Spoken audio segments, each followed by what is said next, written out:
Hey, what's up, everybody? Drink some water.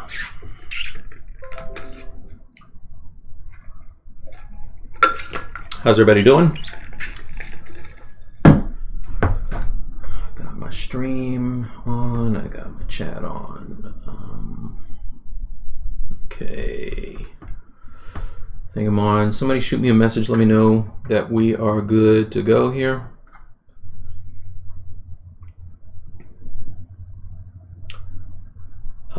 Let's see. Anybody in here?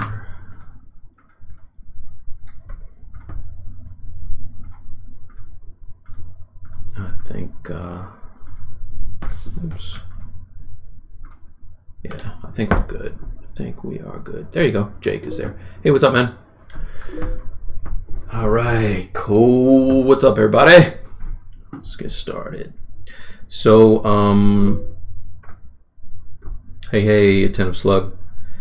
All right, so running a little behind. I had a whole lot of drop-offs and pickups and stuff to do with the kids this morning, so just eking it in under the wire here. Let's open up my stuff. There is ZBrush. Man, this is going to feel good. I have not been able to go into ZBrush or any 3D stuff in weeks because I've been working on a big project for a client where I paint stuff. So, very hectic. So just bear with me a second if you can. How's everybody? Structural size, is that the latest? Is that the latest? I don't know. No, that's not the latest. Pixel logic.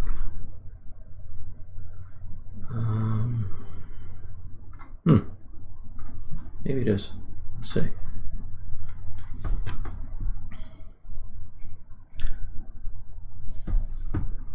Hey Peter, hey Z Latina. All right, let's see if this is the one. No, this is not the one. All right. Quick save. That's Bishop.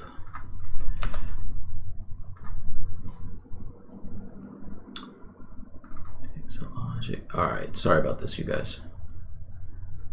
Just gotta get my bearings here. Dropbox.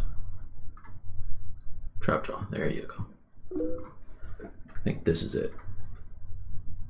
Can't hear me? Really? Can you hear me now?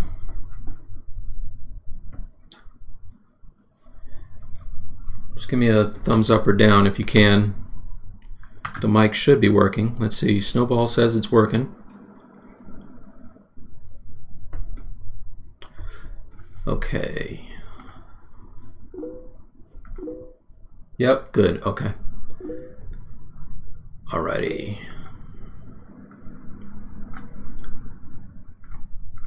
What is, oh, I gotta, there you go. That's the one I want. T-frame. Hide that other one.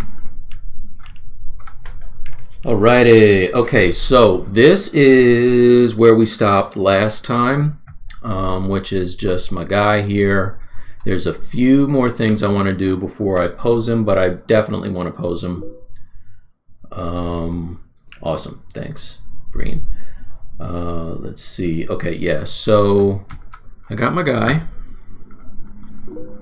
I have my reference, right?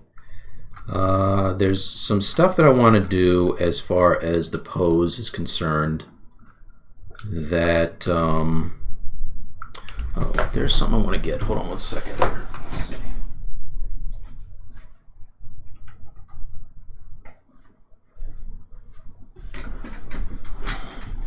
I meant to have all this set up beforehand, but I have this dude, right, that's going to help me out with my pose. I got to figure it out. I also have a whole bunch of reference that is on my phone, of all things, that I need to send over to kind of look at, and I'm going to sketch some stuff out in Photoshop, right? So I'll be all over the place today. But I got my guy here. I want this dude to have a pose where he's kind of got his claw arm back, right? The other arm is, and I know this is flipped, this is supposed to be his robot arm. Other arm is, Tony Gore, what's up, dude? So his other arm is kind of out. He's leaning forward. His claw arm is back like he's about to come down on the dude, right? So it's got to be dynamic, and that's what I'm going for. So you can see on my phone here, maybe you can't. I have some photos of things that I need that are going to help me out, and it's some sculptures of mine, it's sculptures of other people's, some photo stuff. So let's kind of get into it. All right, I'm just going to hop over into Photoshop real quick and just do some sketching. I'm also going to open up the trap jaw, and one of the things I like to do is I like to open up just some BPRs that I have and draw over them, right? So let's go to my desktop, and I think it's in here. Okay, I believe this is the last one that I ended up with on you guys, right? So that's the last one. I'm just going to sketch over this just to figure out some stuff that I want to do.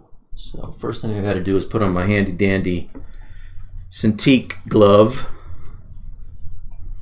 right? So I don't smear up my screen. And I got my pen, and let's open up the thing here, right? I'll put a little overlay and then turn down the opacity. I always do that, right? So I can see what I'm doing. I ended up getting a new chair. I don't know if you guys can see this, but it is a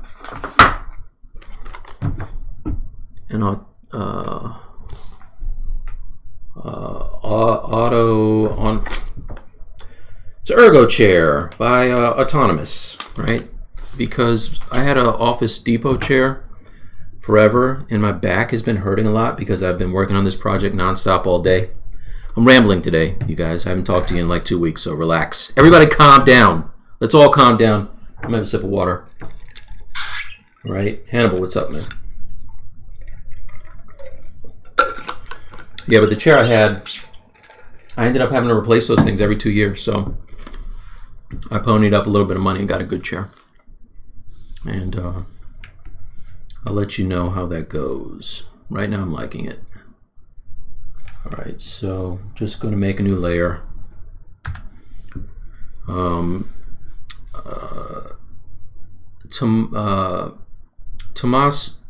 Twittlebach, one of the streamers on here, amazing jewelry creation fella, put me on to this thing called Lazy Nizumi Pro. I can't pronounce anything today, so just give me a break. But it's like Lazy Mouse for everything. So I don't know if you guys can see it, but I just turn it on, and if I draw, I can get very precise.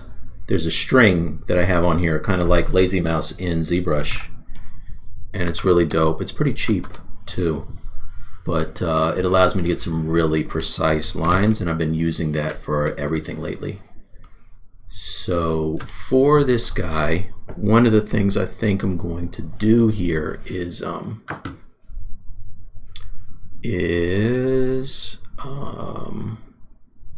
something happened with Facebook. Hold on one second. All right, if you guys can still hear me in Facebook, let me know. It says the stream is not stable. I don't know what's going on in Facebook. In Twitch, am I good, you guys? And in YouTube, let me know, because it says I'm streaming okay, but just shoot something in the chat. Let me know. All right, but Good here. Okay, good. All right, what is a lazy mouse for other than software?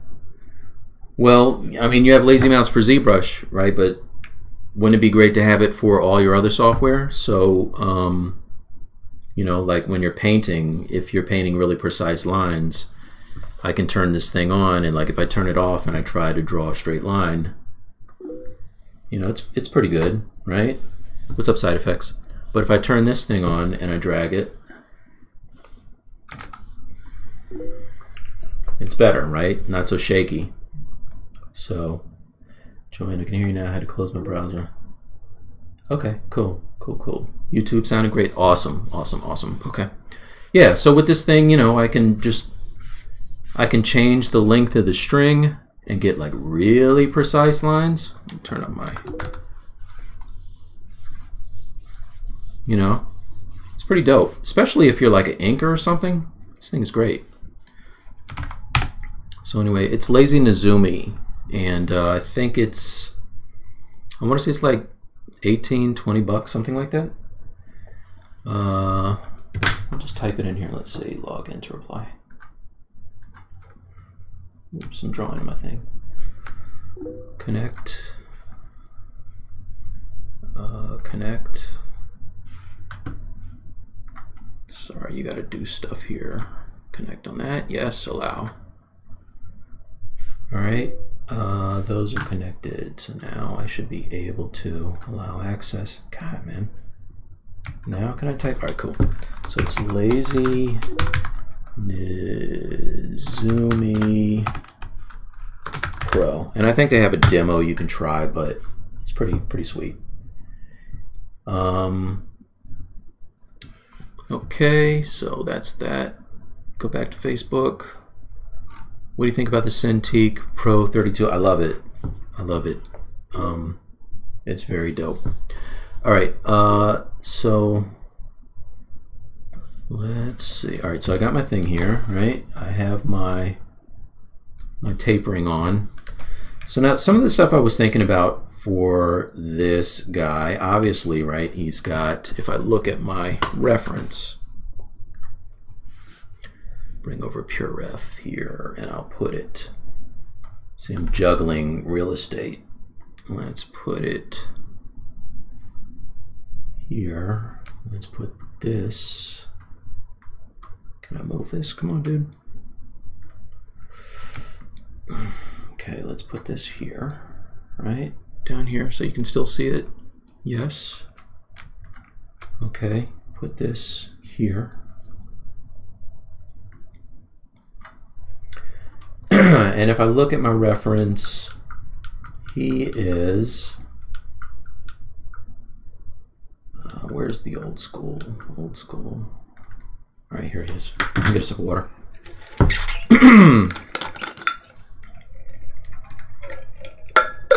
All right. Obviously, yes, I still need his arm. I'm waiting until I pose it to even put that on. It's not a big deal. But he's got these kind of segmented parts on his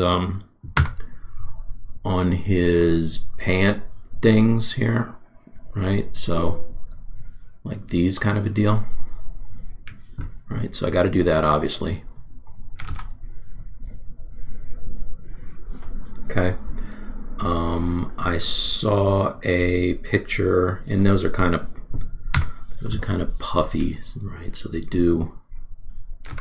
kind of do this kind of a thing. Oh, don't do that.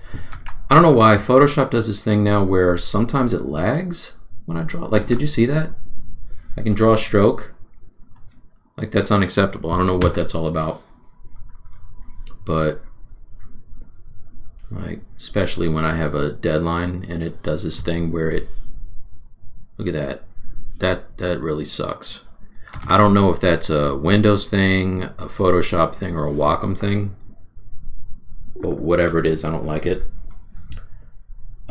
Did you make him in the A pose? Yeah, I did. I totally did on this guy. So this is, I usually, okay. What I usually do is jump out of the A pose really early and go into a dynamic pose, and that kind of helps me it kind of helps me with the, you know, the muscles, knowing what is compressing and stretching, and it also it kind of hypes me up, because the pose is like the icing on the cake for me, right? You know, you can have a really amazing sculpt, like the best sculpt in the world, and you put it in a static pose, or, you know, just like a boring pose, or even one that's not balanced, and it you know, it messes it up. So I've had a couple of sculptures where, you know, they were pretty good, pretty solid as far as the sculpt, but then the pose was whack, and it just completely destroys it. And, you know, vice versa, you can take a mediocre sculpt and put it in a really dynamic pose, and it will make it way, way better. So that's why a lot of times you'll see statues that you would buy, and you know, from like some of the bigger statue makers, and it might be really, really cool, but the pose, I mean, the statue itself is okay. You know what I mean? Like, if that makes sense. I don't know. I'm rambling today. That's what I'm doing. But let's go back to my brush. Right. I saw this thing on Instagram. A guy did. It was like one of those Lord of the Rings guys. The Wraith or whatever, you know, the one that had, like, he doesn't have a face, but he's got the cool armor with the spikes on and stuff. But I think he had this deal where there were spikes, right, that were kind of attached around the knee, like they contoured around the knee, and then they go up and do this kind of a deal. And I thought that was really dope. So I like that. I was looking at a Caleb Nielsen sculpt. I think he did a Thor, like the Nordic Thor, and he had a lot of really nice detail on his belt that was like this, right? So he had these straps that kind of go on the sides here, right? So if you look at them from the side, it would be, let me turn this back on again, right? It would be something like this. You see that lag is gone now? It's really weird. It comes and goes. Okay, but like, let's say here is the buckle part, right? And then here, this is kind of like pointed, and then, you know, this is held on here. So maybe, why make him in the A? Why did you make him in the A pose instead of posing him first? Okay, so the reason I did that is because there's, you know, things that were symmetrical on here that it would help me to do it in an A pose. Like, say the well, not the fur, that was out of symmetry, but, you know, like the pants and his overall anatomy minus the arm is pretty symmetrical, right? These boots are symmetrical, so I did them like that first, and even his face. So it's easier for me to do it that way and then just break symmetry later on. All right, so like this, the skull and crossbones on his belt, that kind of a deal. Thank you for the plugin info. Just yeah, cool, very cool, very cool.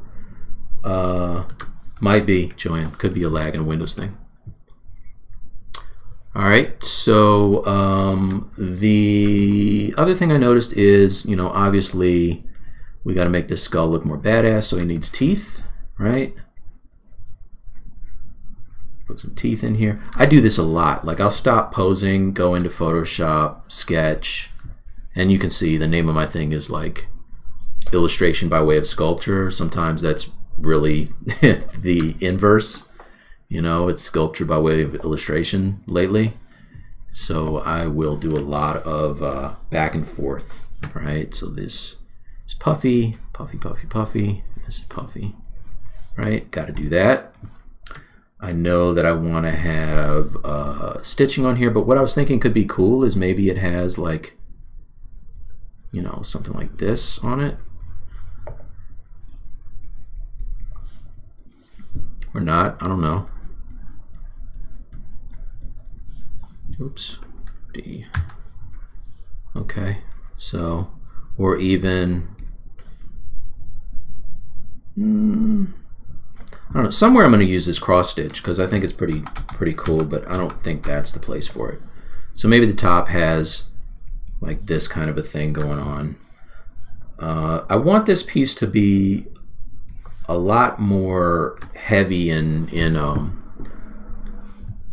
you know, if this was a hard surface thing, greebles would be the word that I would use, right? Just little doodads all over the place. But I kind of want him to be, a lot of times most of my statues are, they're very clean. There's not a lot of extra stuff. So I'm finding that the more confident I become, I forgot that this needs the little piece here, right? These are things that you figure out after you come back and revisit. But I'm finding that a lot of times what'll happen is they look sterile, right? So nobody's looking for that. Okay, this is on here. I know that even though this piece is attached with the belts and maybe it's like a prosthetic that goes over just a shoulder nub, I want it to feel like maybe he doesn't take this part off, so maybe this is attached, but it's just that arm is so heavy that if he didn't have some reinforcement, it would just tear off the other part, right? So I'm overthinking it, obviously, but this should look gnarly. Maybe the skin is kind of overgrowing there. All right, I want him to look on some real Frankenstein business. And he's going to have like scars, you know, crazy scars all over the place, like sew lines, just going to be real gross. Okay, so there's that. Cross stitch makes more sense when you're connecting two things. Straight line makes more sense when you're occurring edge. Fold over. Very well. That's a good point. That is a very good point. All right. So Joanne for the win there. Maybe the cross stitch is just like a detailing that goes around here. It's easier to sketch this on here and say I don't like it than to sculpt it and spend a whole lot of time and realize that I do not want to go that way. All right, his arm seems long to me because there's nothing on it. Maybe he's got like a gauntlet or something on here. Maybe this thing has fur on it too. I don't know. Okay, we're just playing around.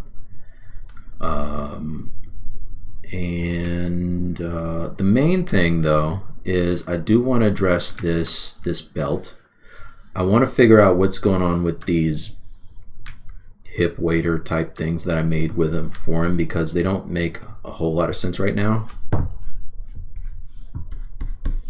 Right? I mean, they're on there, but you can see that they don't really do anything in the back, so there'd have to be some type of maybe a reinforcement or something that's holding them on, like straps. They're not just going to be formed to him. So I don't know what that is yet. Right now, that's a question mark. He needs another arm, right? Because he's trap jaw. So we got to put the other arm. Oh snap! Callback, y'all. Real true Masters of the Universe fans will get what I just did there. Okay, and then he needs. I'm thinking about doing this type of a deal, right? Just to play off of the guy. So that being said, let's figure out what this, just a really rough version of the pose is going to look like. Okay, so I can turn off that layer. Maybe I'll just turn this down so I can see it a little bit better. Make a new document.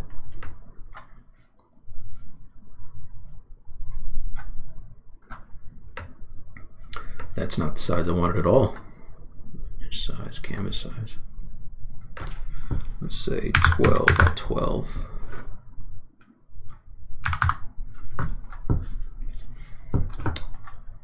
And I don't know, it's 200. Okay. What's up, Ashley? How are you? Arrange to up. Okay. All right, so it's getting hard to like get my keep from my screen getting covered with a lot of stuff. So I'm going to move the pure ref out of the way. I'm doing well, thanks. Thank you very much. Just trying to figure out what I'm going to do with the pose here, and get my stuff together. I'm all over the place right now. Alright, so I definitely know I want this pose to look kind of badass. So let's get this canvas filled with like just a neutral gray. Alright, because right now I'm just sketching. Maybe not that dark. Oh, I keep forgetting I have my thing right there. Alright. We'll grab a brush. We'll set this to multiply.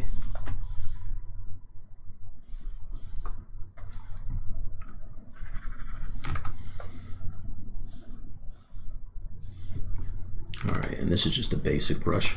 But now, so the pose that I'm thinking about, I saw this one where this guy has his arm, right? And it's like if that, like there's his bicep, there's his arm, there's his forearm, right? And he's got a cool kind of a twist out, like his body's over here, right? His head's up here. Okay, and he's running at you, but he's got a, his hand is kind of twisted out like this, right? So here's his bicep and his shoulder, right? And so I like the way that looked, because what that allows me to do is his other shoulder's back here, and then he's got this arm like up and over. Let's move this down.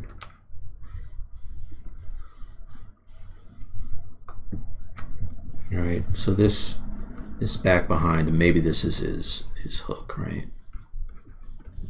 And he's running at you, and he's got his hip over here, and this arm, this foot is back. Okay, and this one's like in the foreground. Okay, so that's kind of cool. The thing I really like about this is I like the arm. I really like the arm. So if I go in, right, go in and start kind of refining this a little bit. The only thing I really care about on this particular piece is the arm.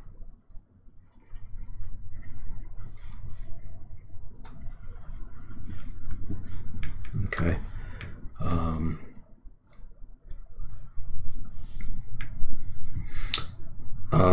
Another pose I saw where I kind of like the body better is, sorry, I got a million different photo albums on my phone, and I just have to find it.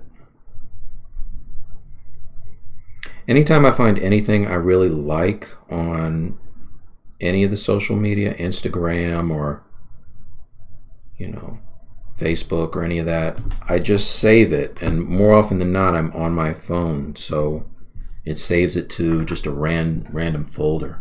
Alright, so I know I like that arm. I'm going to say, call this arm, and I'm going to keep that, but let's turn that off. So there's another one that we have that I thought was cool. It's, who's this artist? I forget this artist's name, but he's awesome. He did a Superman. I don't know if you guys can see this. Sorry for the glare, but just amazing. I follow this guy. I just, for whatever reason, his name jumped out of my head right now.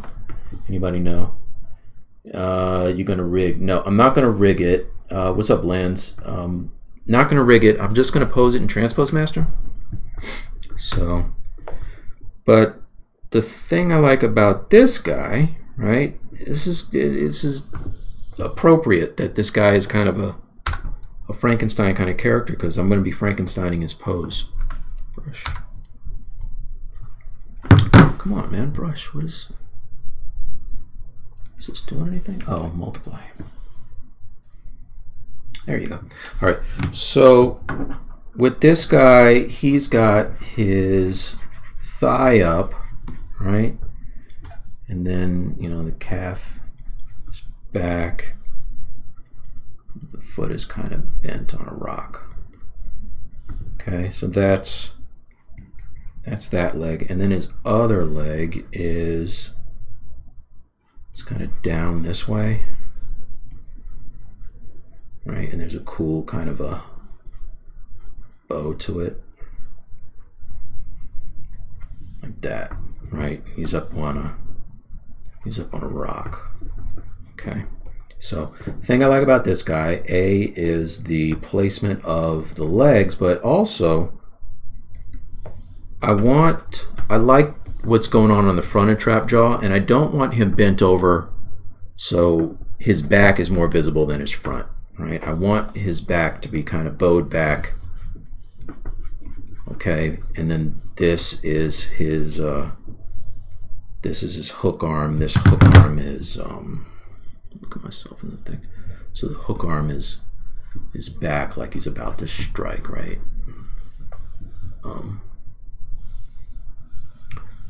I didn't mean to do that. Range 2 up. And it always does that. It always puts the thing on the wrong side, right? But I can just drag it over here. Okay, so that arm is back. Obviously and then this would be the arm that kind of does the thing where it's, you know, he's got the hand out kind of like that, like he's about to go crazy. I think that's right, right? So his leg is up. Sorry, I gotta pose this up. So his leg is up. Would it be like this? Like this? Yeah. All right. I think. Yeah. Okay. All right. So I think this is right. Right. The arm that's going like this is with the knee that's up.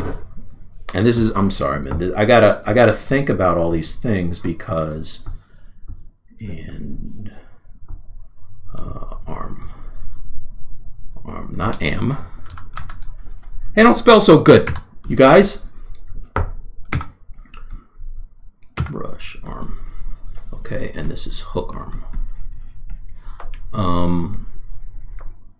Yeah, I got to think these things out, and like I verbally kind of this is the process. So at some point, it's going to be taking this guy right here and kind of mimicking that. I want this leg up, I want this one back, this is bent, right? This leg is doing something. I'm not super sold on the leg pose. Maybe that's right, I don't know. But I do like the fact that I can bend his back, for lack of a better term, right? And this one, how would this go? This is back this way, and then up. Okay, this is his hook arm, and this is the arm that is up and over, and maybe he's looking down like he's gonna. All right, so he's got a S curve to him. Really good friend of mine, Brad Grotman, is he's one of the best like pose guys I know. He does animations and stuff. Really dope rigger, but he's helped me figure out how to push my poses a ton, right? So maybe it's something. What's that? Hey, thanks for the subscription, man, Damien. All right, so maybe the pose is something like this. Okay, something like that, maybe, right? We're figuring it out. Okay, but in the meantime, good thing about this guy is I can, crap, he comes with 1,000 hands, and I can put him on this little base, and it, shoot. He's supposed to stand up. He never really stands up, he always falls over. But you kind of get the idea. So I can figure out how to get them posed and stand. You caught that, right? I wasn't thinking shoot, but that's what I said. It's a family show. Right, so he's not going to stand up, so bump that. But anyway. What's up, Pro? All right, so those are two options. We're getting closer. But there's a Gamora sculpt that came out. I gotta learn these artists' names because it was amazing. Like, I love, it's one of my favorite sculpts. I think Sideshow released it. The artist that did it, I'm following him, and he's really, really cool. He's cool. He's a cool guy. But the Gamora piece he did is amazing, and that's in my phone here. On Instagram? Nope. All right. Sorry, guys. I should have had this a little more organized. Gamora. You know what? Let's just go to. Let's go to the internet. Hey, what's up, Stamir? All right. Let's go over here. Say Gamora sculpt.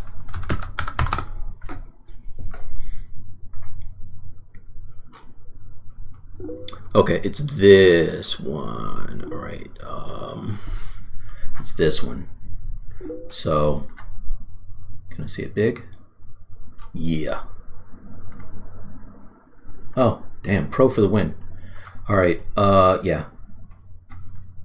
And the hand, I mean, even her hand is even almost doing that thing that I wanted to do. So it probably stuck in my head. This is one of my favorite. This is one of my favorite sculpts. This is so good, man. But so I like what's going on here. So it looks good on her. I want him to be a little bit more aggressive. But I mean, I think that I can use this type of a pose as what I want him to do. His arm's going to be up higher. That arm is going to be kind of doing that kind of a gnarled thing that I was talking about, but it's very close, right? And the legs are sweet. This is, I mean, if I had a $400 to drop, I would totally buy this. And this Captain Marvel's sick too. All right, let me get out of this black hole. Sideshow is the bane of my existence. I want everything they have. Right, but I can't buy it. Why can't I buy everything they have? All right, so let's go back over here. Okay, and we shall, what we can do now is I can take that Gamora page. Where'd it go? And I started doing this with my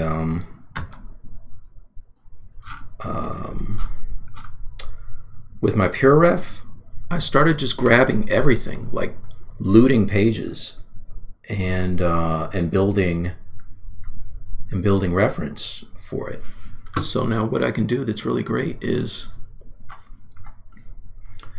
come over here and you know, look at the big version of that, and I think I can I just drop it off or copy it? Let's see, copy, paste. Yeah, so I can start grabbing images that I think are going to be helpful with the pose. Copy, paste.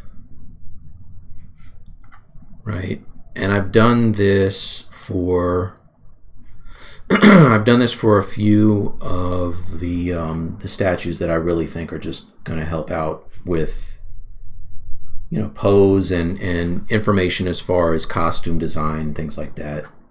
I do this a lot. Hope they don't mind. Copy image and paste. You know, I'm not stealing it verbatim, but I am just taking cues. Nothing is a new idea, you guys. Everything is just recycled and rehashed. Copy image and paste. Nope. I don't want a note. Delete.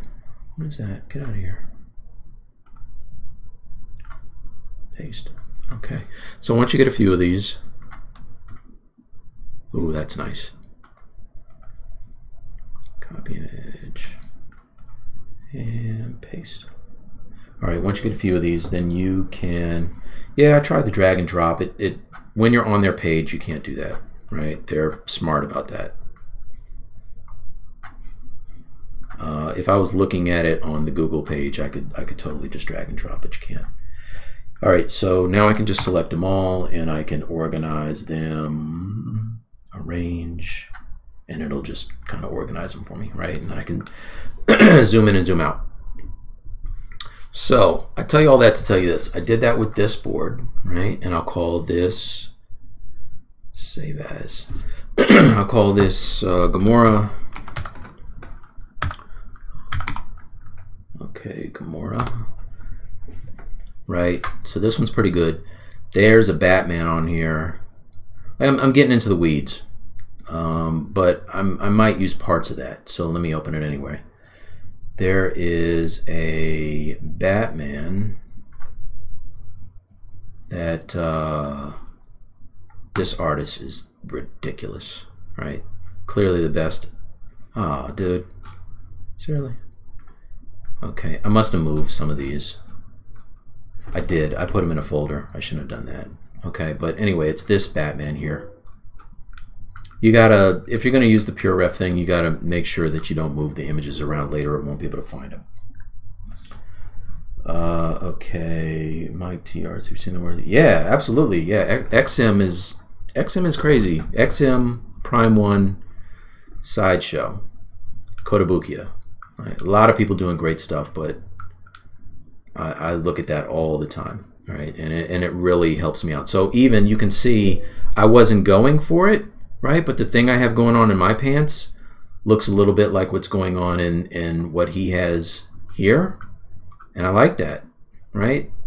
Things that I'm catching that I didn't do in mine is maybe some of this, you know, these panel loops could be cool in mine as well, right? Or it helps me figure out how I'm going to treat this this panel that has the puffy parts in it. So maybe mine, they don't look as much like pillows as I expected and more like armor. Okay, so it's great to look at this. It's great to look for things like deformation and just you know, just not edge wear, but just wear in general. Okay, so the way that this leather looks really broken in. And that's how I want my belt leather to look. And just like cuts and scars in the armor.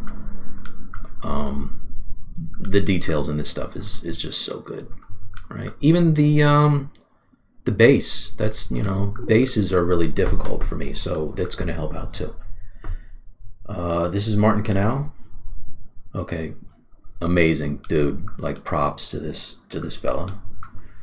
Okay. So let's move that aside and get back on to what I want to do with my post. Now I like the idea that most of the statues I'm looking at, they look almost like they're off balance in that it helps it feel more kinetic. Like Batman looks like he's leaning about to pounce. Okay, just knock my guy down. There's another one I was looking at earlier that just looks like, here, look at this. That's amazing. It's so good, man. I'm telling you, if I had $500 that I could just throw away, not throw away, but you know, I got kids, man, so I can't do that. But I would totally buy this. This is the best Batman I think I've ever seen. So, yeah, but he looks like he's about to pounce on you, and that's the thing. You want to. That's another thing I think I learned from, if it wasn't Brad, it's another pose person that I've spoken to, but you want to catch your pose either at the beginning of the action or the end of the action. That's a big comic book thing. You don't want it like mid punch because that's boring, right? You want it as he's really back, like he's about to just pound you, or you want it after he's all the way through and, you know, he's just knocked the dude's teeth out that he's just hit. So that's what I want with my guy. This is a talking episode, you guys. All I'm going to do is just talk. You guys mind? Just talking this whole episode. All right, so let's move that out of the way. Let's come back over here. Let's look at the hand that I like, the arm that I like, right? Something about this, though, like, it feels like he is doing a berserker kind of a charge, and I like that. I might go with this. I don't know the other one. Let's see the other one. Yeah, that one's all right. The more I look at this, the more I like it. It feels like he's about to just come down on you with that hook. So let's see what that looks like. Let's detail this a little bit. So the good thing now, I mean, if we're doing like any kind of concept art, and I'm not a concept artist, but I am, put it on FlexPay. Hell yeah, dude, do it. Do it. The Berserker pose, cool. Yeah, me too, pro. Let's see what Facebook is talking about. Let me get back over here. Facebook. Am I? Let me refresh. I don't even know. I think I'm frozen on Facebook. No. I'm there. Okay, cool. What's up, guys? Okay, so let's see. What I can do now is make a new layer. And like I said, I'm a concept artists are I respect the hell out of them because it's something that I'm not really great at it, right? And you're either really good at it or you're not. So I'm an illustrator, I'm not a concept artist, and props to those guys. But where's that picture I was looking at on my phone? Go back. I had a folder with trapjaw pose. Okay. All right. So let's come back over here and look at this guy in totality. Oops, dropping my phone. Come over here, and so this would be one of those things where I can grab this, turn down the opacity, and just start sketching in. All right, just start sketching in some of the forms of what I want this to do. Right, so he's got his arm here. Okay, his pec is kind of up. And then we have the belt part here. Okay, maybe this is cut in a little bit more. Another thing too, I'm liking the idea of him not being quite so V-cut. I mean, right now he looks very heroic, but he doesn't look very monstery to me.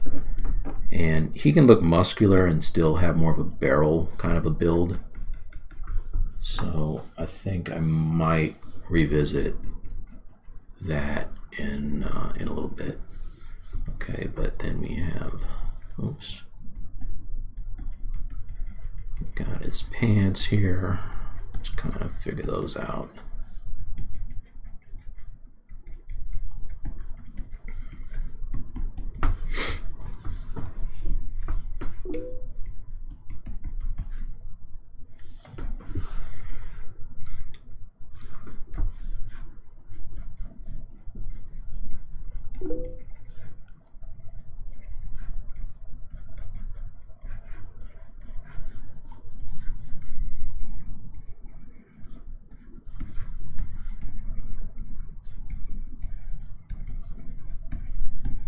A lot of times I'll just kind of just sketch this in really, really loosely, right, just to get an idea of what is happening. So this leg is back, this leg is forward. And this would be his knee up here, right? But he's got on the boots. So these boots would probably be like way up like that.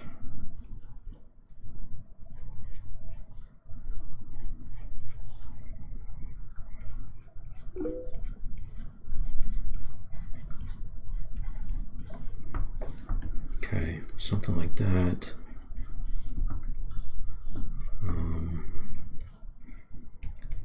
And there are guys like, you know, there are guys that are so good at just putting in a few strokes and you get exactly what they're going for. I'm not that guy, right? It takes me a while. Nothing comes easy, you guys. For me, anyway.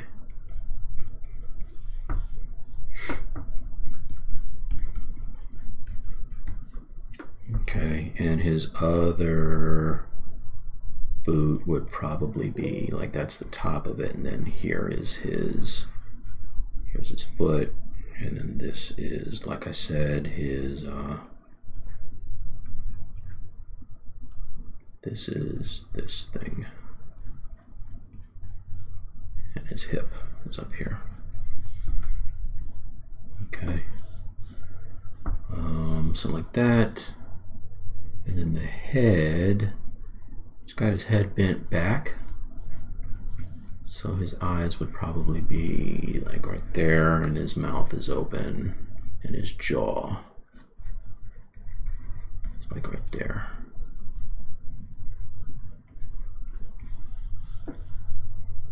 Right, something like that. And then his hook, okay? And then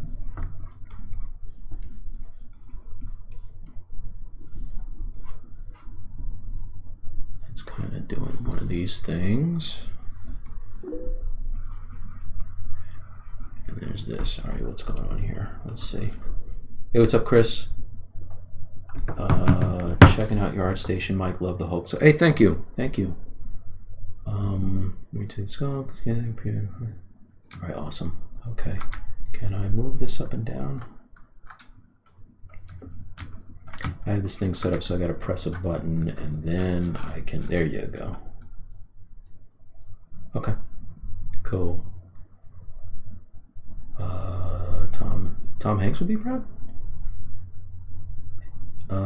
Okay. Good, I like Tom Hanks. All right, so this is super duper rough, but you know what? You kind of get the picture.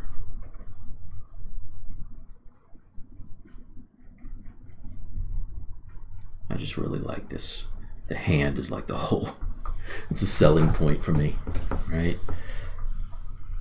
And then, all right, so that foot's back, so if he's running and kind of tilting over, maybe that's a bit much. Let's see. What is this dude doing on his?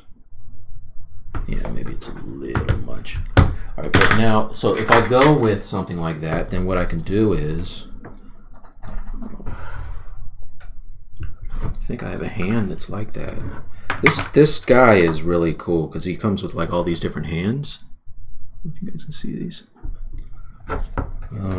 And different poses and like little cell phones and stuff. So that would be his, take this hand off. Oh, come on now. All right, take this hand off. Put this hand on. Please don't break, please don't break.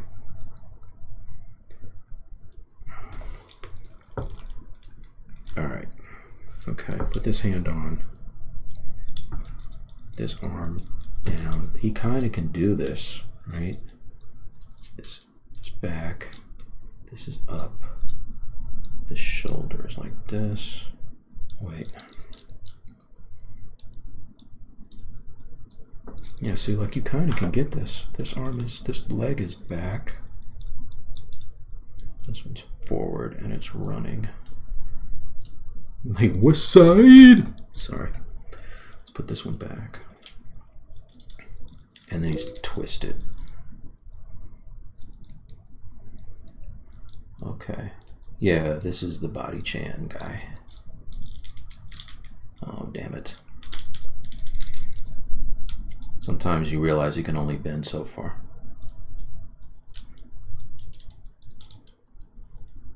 You know what? I always say I'm going to use this guy because I paid a significant amount of money for him. And then I always get to the point where I'm just like, you know what? Screw this guy. I'm just going to do it. So let's put all this stuff out of the way.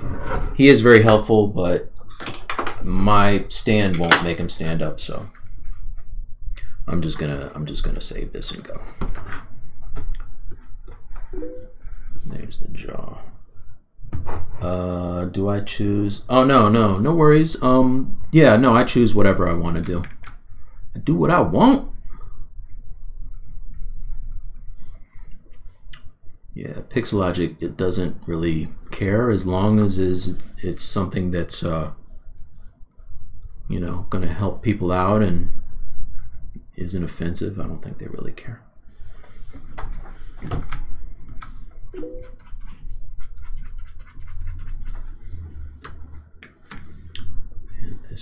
Belt. So if this is one thing I do need to know is need to know where the center of his waist would be, because he's twisting his body, right? But the legs, this is his leg. Okay, and let me make an overlay. Give it some color, and I just need to know center lines here, right? So this is, that's that. This leg is going back. Here's his knee, and then going back, and there is his foot. Okay, this is this foot. Knee, and then his body is twisting, right? So his body's twisting. That's the important part.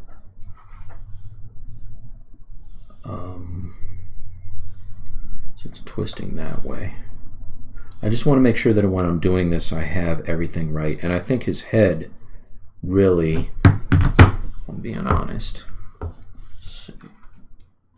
What is this? That's that. That's that. All right, I'm going to now group all this stuff. All right, so now I can grab his head.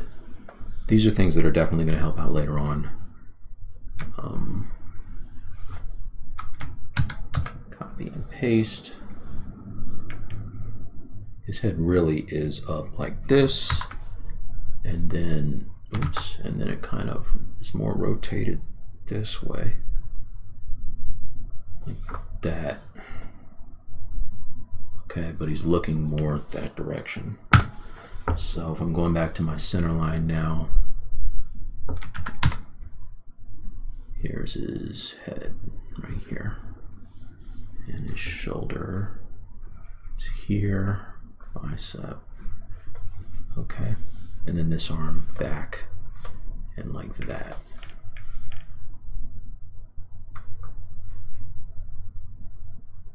Oh man, damn it.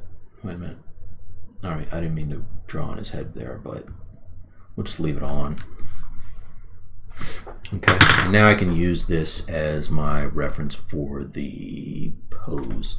And as far as the landscape goes, one thing I did see that was kind of cool was it looked like, it almost looked like somebody took a sphere.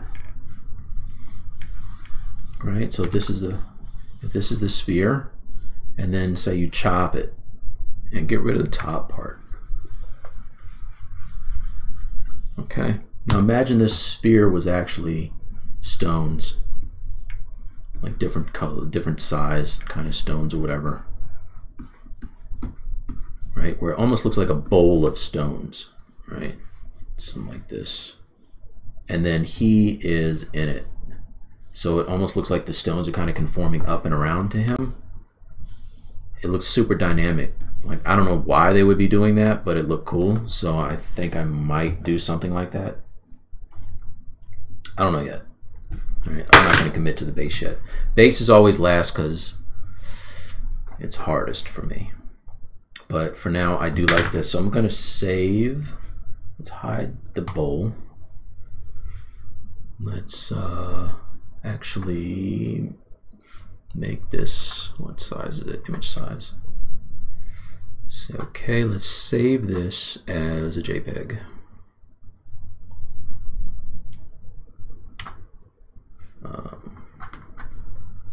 Save. Pose rough. And save. Okay.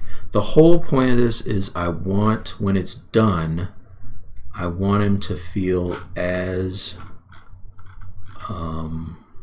desktop. Where's Carnage? I want him to feel as kind of hardcore and vicious as this guy, right? So like he needs to just feel like he's just about to tear He-Man apart. So that's the point. All right, so I save that and I'll hide Photoshop, come back over here. Let's go to my Pure Ref, which should be open. It is.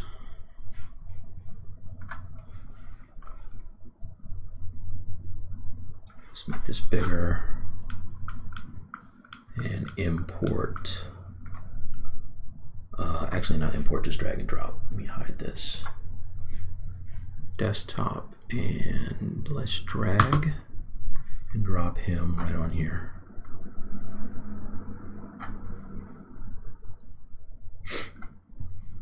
Okay. If anybody has any questions about what I'm doing, just give me a shout, let me know.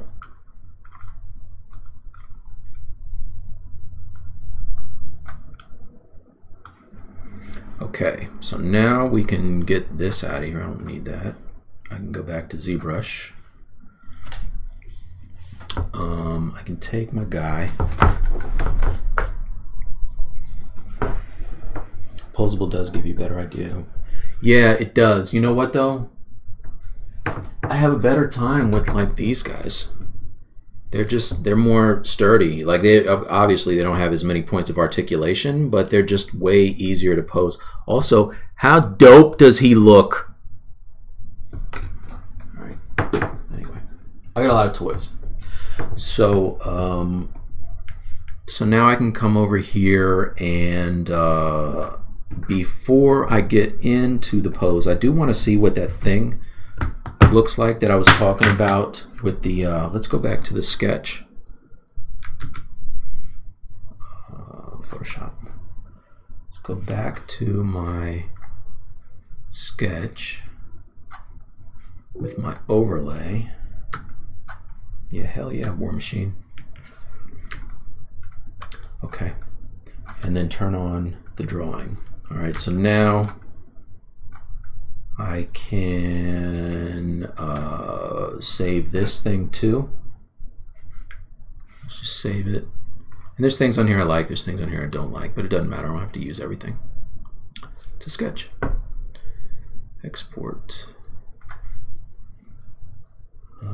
Save. Live stream.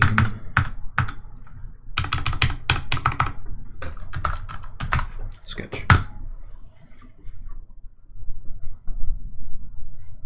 Yeah, you know, I have books. There's some really good books with pose reference. There's most of it is like just little doodles that you can find on Pinterest. I have a lot of boards with pose reference that's dynamic. It's funny because I amass all of these different sources of reference, and then a lot of times I will be like, man, I wish I had this thing. Go through the whole process of sculpting my own guy, and then later on I'll look and I'll find I already had the perfect reference. I just didn't get it. So you have to not only have it, you got to be organized, which is not my main thing, being organized. All right, so now we can drag and drop the other one on here. Let's move this dude. move this, hide Photoshop, hide ZBrush, and drag this on here.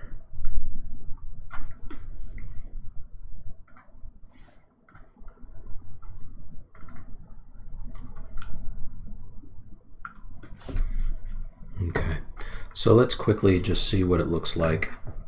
I'm not married to these boots either. I mean, I spent a lot of time retoppling them in Maya, but I don't even know if I'm going to keep them. It's one of those things where I probably could have spent my time a little more wisely. But let's go down to the bottom. So I'm going to do what I always do, which is duplicate a subtool and then turn it into a something like a Q cube. Let's move this out of the way. Move this up here. Can I move it up here? Not gonna let me move? Yeah, move it up here. Okay, your references definitely. If you want to be any good at all, you have to use reference. I talk to a lot of artists, including my wife. Like my wife used to paint and draw back when she was in school, and for some reason her instructor told her that using reference was cheating, which is like the most bizarre thing I've ever heard in my life. So she stopped. She was really good too, but she stopped doing any kind of artwork. And she told me that. I was like, that's the worst advice I've ever heard anybody ever give. Reference is not cheating. Yeah, it's silly. Okay. So, yeah, I'm gonna get you guys that person's name, and let's all just bomb his social media account. I'm just kidding. Everybody, calm down. Let's calm down. All right, Q cube. All right, and I always just start with some arbitrary cube here. W, let's turn off dynamic. Let's move it down and over. Let's move it over here.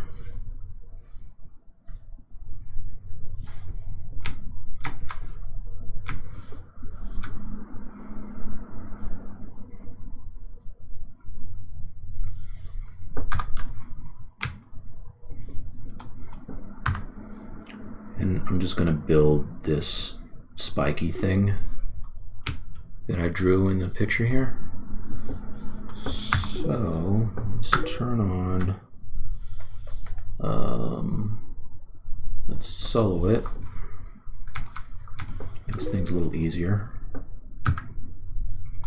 Let's go to the modeler and insert a couple of loops.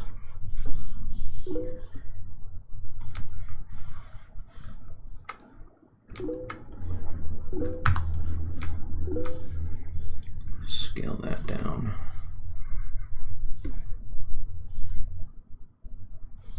Do I have, yeah, I have, no, I don't have dynamic turn on. Okay, it's that one. Let's grab these two, let's say. Oops, grab these two. Just blur it a little bit. W.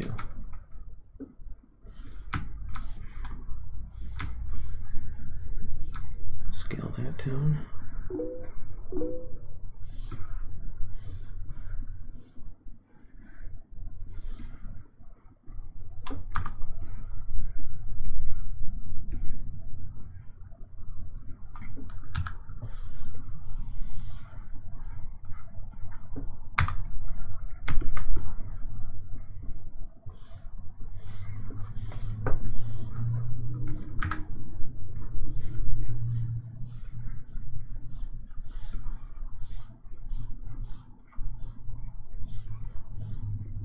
And this is not going to be, I actually want it to feel almost like hand forged, so it's not going to be perfect, right?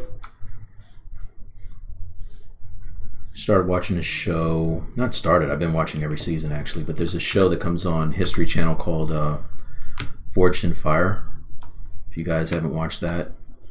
And it's just these guys who are bladesmiths who come and build knives, and it's really cool getting to see the process.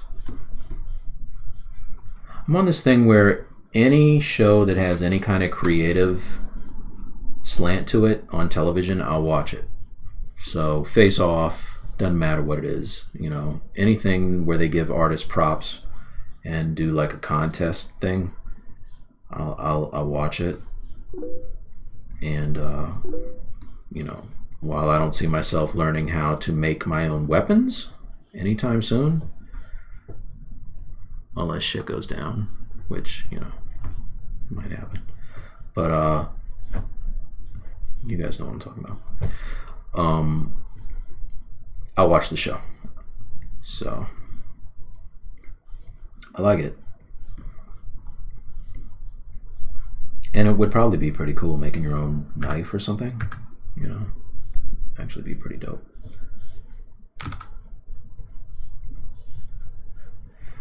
All right, so let's just see what this looks like. Again, it's not going to be perfect, but the good thing about it is it's easy enough to fix it so that it is.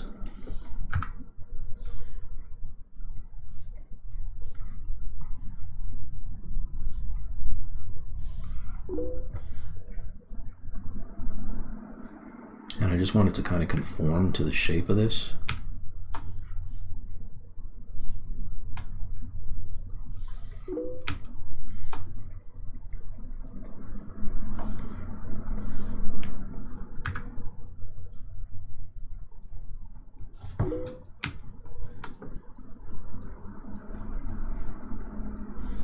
Alright, so that's close.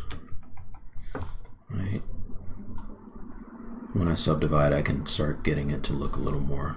Let's do that now, actually. Let's see. Wow, you guys are still on the reference thing. I opened up a can of worms with that.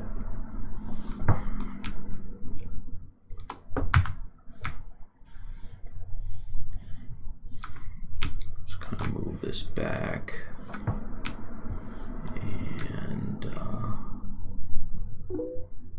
Rotate a little bit.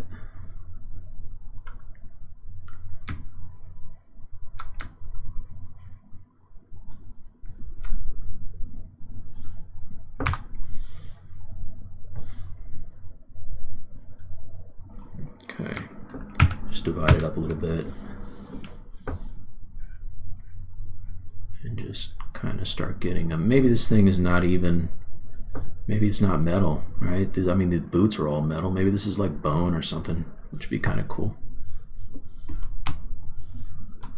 Actually, I think that'd be even better. Just like some decoration, but it's maybe bone. Thinking of like Wolverine's bone claws.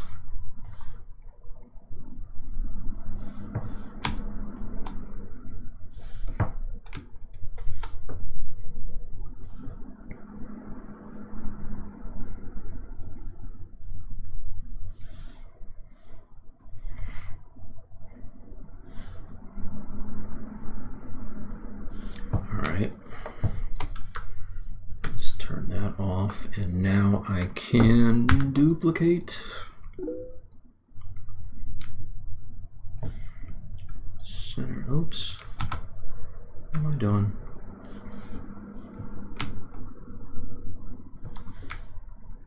Center it. And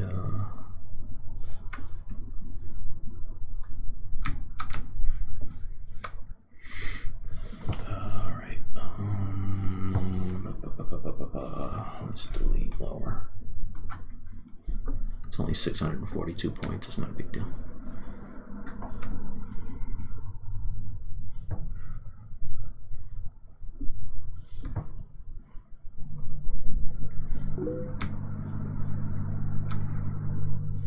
Now, I know if Paul Gabriel is watching this, he's probably wondering why I'm not using array mesh. And he'd be totally right, but I am not good with array mesh yet. Like, it's one of the things that I've seen that's like super powerful, but I'm still, because you know I keep saying I'm a 2D guy, I still have a hard time figuring out what's the X and the Y and the Z, so I always end up rotating it the wrong way and screwing things up. So that's why I don't use array mesh as much as I should. But it'd be super easy just to do array mesh, you know, make this thing go around a pivot point, and I have 3 of them. Done.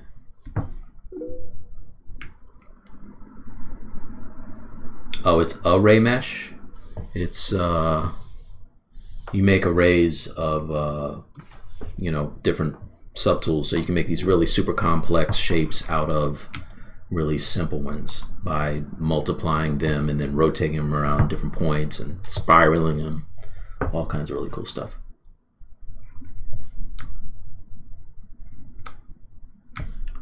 But it's kind of above my pay grade for now. There's a lot of good tutorials. I mean, that's the thing about the ZBrush workshops, or the classrooms rather, is that you know, between Joe and Paul, you can pretty much see everything that you need to know for free. You know, the thing that's kind of cool about this is it fits the contour that I already have, and I like that. So let's move this back, rotate it a little bit. Cool. All right. So it's rough, right? It still needs to be detailed. I like the fact that they can be different from each other and that they're not super clean. Like, he's got a lot of clean crap on him. And this is a dude who lives in like a mountainside with, you know, Skeletor, and he doesn't even live with Skeletor. He's probably living like in the, you know, like the slave quarters, not slave quarters. What do they call people that work like the butler's quarters for the mains? I'm thinking Evil Lyn and Skeletor have the good digs. This poor schlub and Beastman are probably like in the, you know, in the crappy quarters. They don't even get the good stuff. I don't even know why I started this, but you guys get the picture. Too much clean stuff on them.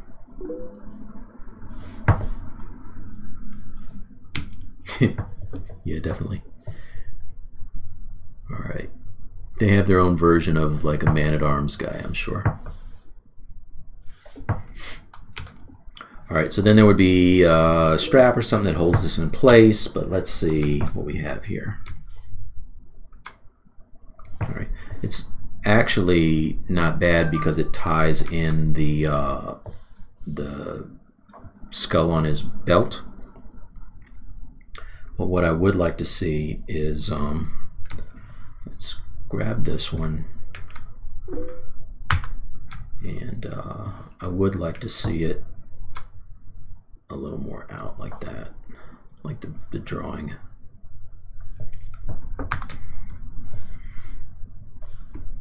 A little more out. All right, so maybe it doesn't have to exactly fit on there.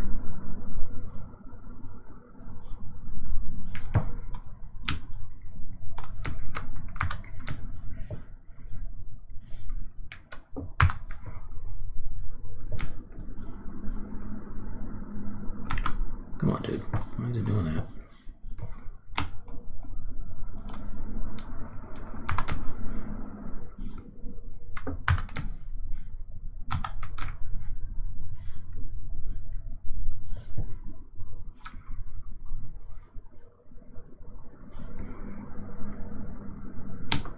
Okay.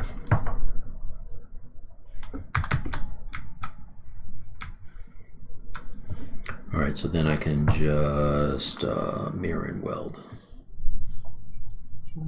Okay. Sorry. Didn't mean to pick up and then hang up. I was just trying to hang up.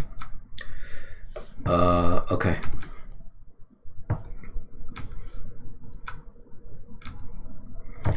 So let's see what we can do now. Everything else is kind of like asymmetrical except for the belt tag on it. All right, let's do the belt real quick.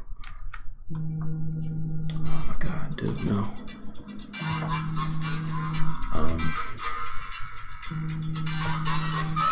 Sorry. Can't take that right now. So go up to the belt, let's solo that out. It's just a few straps really quickly. Let's drag some straps on here. I have subdivision levels, of course. So what I can do is let's duplicate or clone the belt. Right, and we will delete the lower sub-D levels. And I want to turn on symmetry now.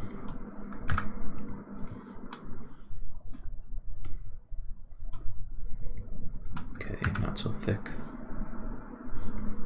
Turn off dynamic, I don't want that. Okay, that's good. What did I say was going on the side? Let's see. Yeah. Okay, 1, 2. Oops.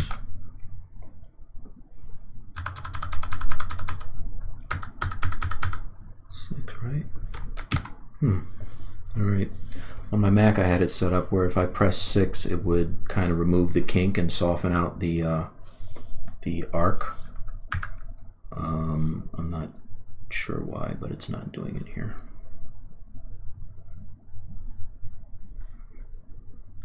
Okay. So these are the belts, like the little mini things.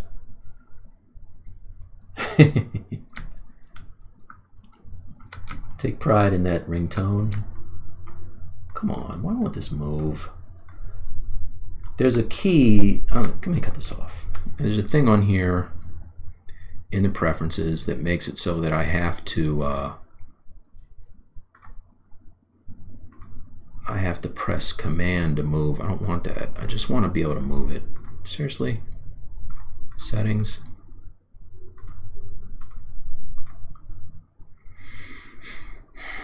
Oh, here it is. Click through and hold control. All right, there it is. Control, not command. On PC now, you guys. All right, and then I can delete that. Okay, so for now, that is that part. We can put a couple of little, let's see, PC is good, it's really good. Insert, brush, insert, primitive. Actually, I'm in curve. Here you go, this is what I want, clothing. And I just want,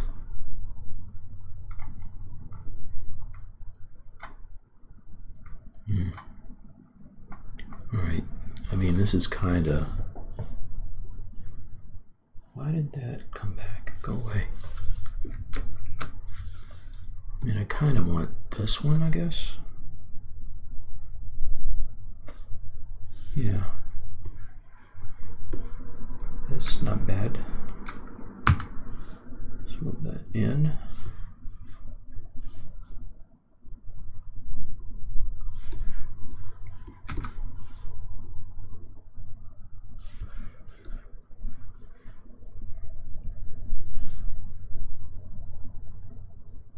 That would be under, but then I can just pull up the belt to make it look right. All right, so that's that one, and maybe not so wide. Right, and then I can dupe here.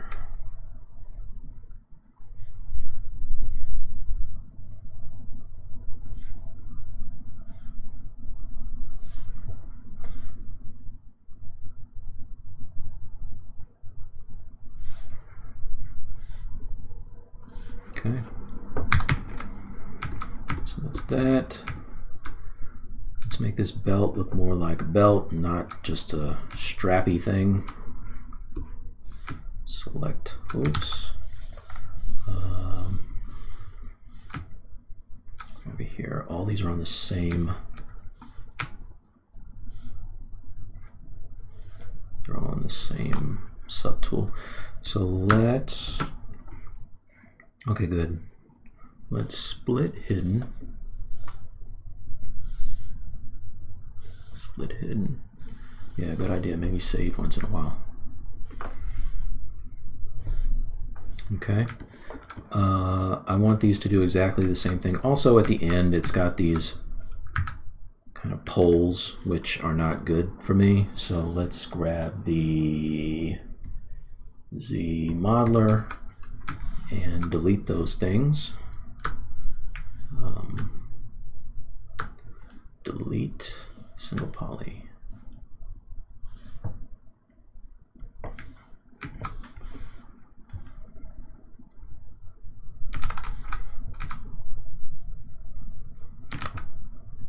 Come on, dude. Delete. There you go. So my brush is so big. There you go. Delete, delete, delete. Okay, and then I can just bridge. Modeler. Bridge, edge. It would help if I could see both sides. Let's turn on double. Bridge, bridge.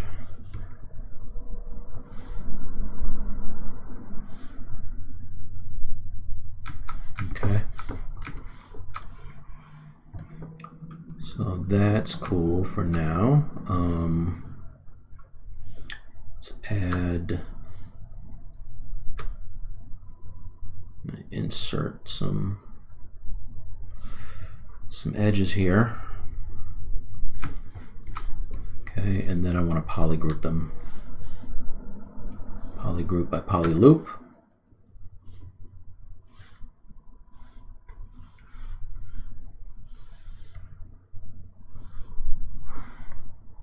Okay.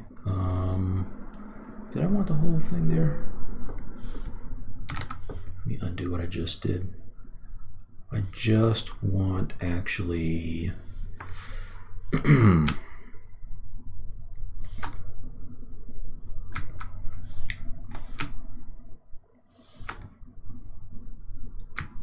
give these an actual group. And I'm going to polygroup these. There you go. All right, so then I can just hide.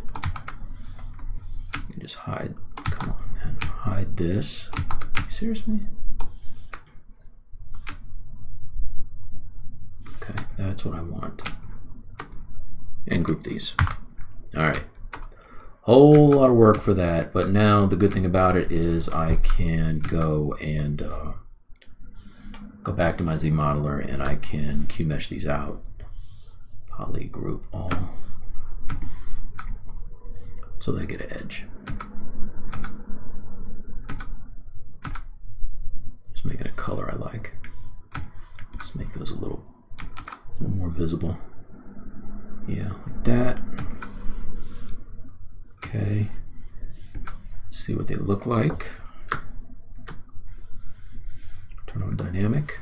All right, real mushy right now. That's okay, we can fix it.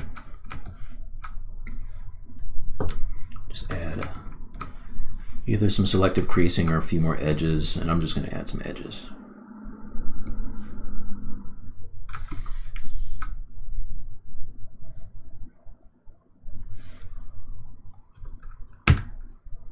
Like that.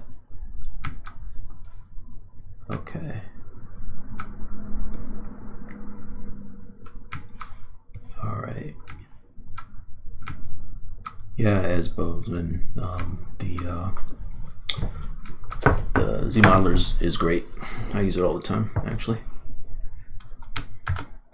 So I want the front of this thing to be kind of crispy, so I'll add some edge is here. All right, so now we have that on the front, and then the back I want to be more kind of bowed out. So let's see how I want to handle this. I think if I grab, how do I want to do this?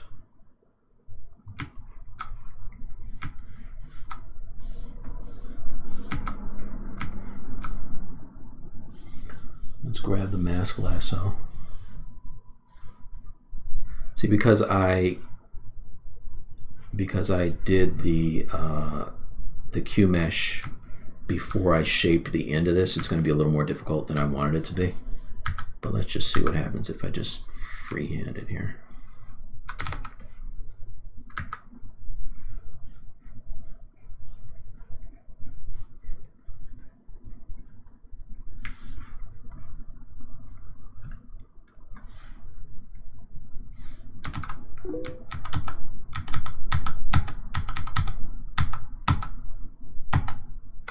Okay.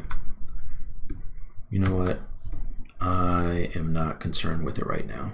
Let's just see what it looks like all together. So I'm going to grab, let's turn off solo.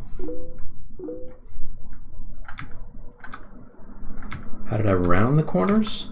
I didn't put a holding edge on them, so they just, when you dynamically smooth them, they automatically round. Like the inside, if I add an edge loop, like say it's a little too round, right? So if I go in, turn off dynamic, and I add another, either an edge loop or a crease, what I can do is hold that edge a little stronger. Now the inside will be tight, the outside should be soft, right? So, and you can see this one compared to this. If I just hit D, like, see the difference now? So I could do the same thing with this one. Let's turn on the poly frame. Just add a loop here, add a loop here, right? And the other thing I think I want to do is I want to bevel. Let's bevel the outside edge, right? So go and bevel. Edge loop complete. Let's see what happens. Do that. And then I can just click this one and it will duplicate the bevel the same size. And now if I turn on dynamic, it's a little less chunky on the edge. Right? A little bit. But I have an edge loop on this side, and you see how sharp it is, because I know that I want that part to terminate inside of like a cut in the belt that's going to have like a ring around it. Whereas this side I don't. And it's straighter than I want, but it's alright. Alright, so now if I go back and turn off solo, and let's say, I mean, they're not placed where I want them, but let's match the color at least to the belt. RGB color. Ugh. Let's move this down here. Color fill. Okay. So now we have something like that, which is a little better. Not exactly where I want it to be, but if I grab the main part of the belt, right, by itself, and then I mask it, and then unmask, and then I grab my gizmo. Let's line it up. Is it upside down, really? I'm going to turn off symmetry. Is it off?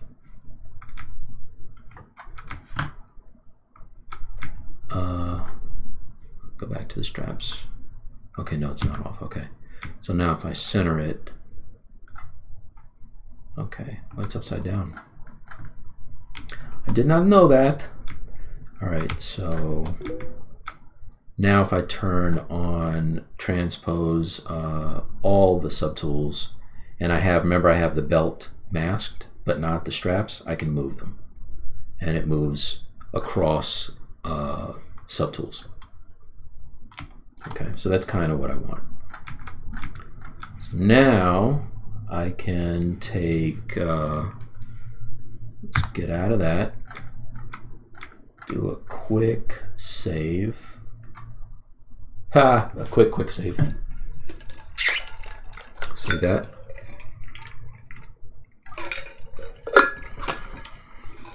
Sip of water.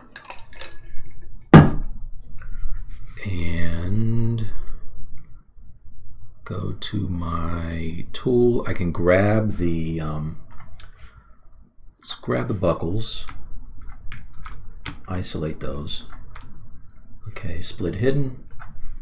Let's take a look at these buckles now. What I want these to do, I want that leather to come up over this center part, and then I want this to stick out.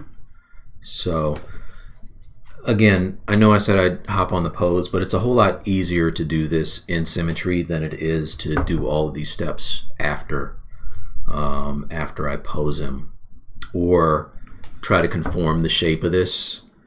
Like do one good one, then copy and paste, and then try to make the shape fit. It's just a lot easier just to do it at the beginning. So that's what I'm going to do. All right, so now if I turn off solo, come back over here, look at my straps. I know that I need to bring them up over this part and cut out. How does this work on a belt? And then does it go? It goes over this part, and I guess there's a hole that this comes through? No, wait, it's two separate parts. Wait, no, that's two separate parts. So this part would be connected to the belt, right? Let's think this through for a second here. All right, so I believe that if I don't have a whole lot of subdivisions here, so if I look at this, I think I can lasso the, let's just mask. What are you doing? Okay, skip. Let's mask this part. Now, let me turn on symmetry again. Just want to make sure I'm doing it on both sides. Yeah. So let's mask this part, right?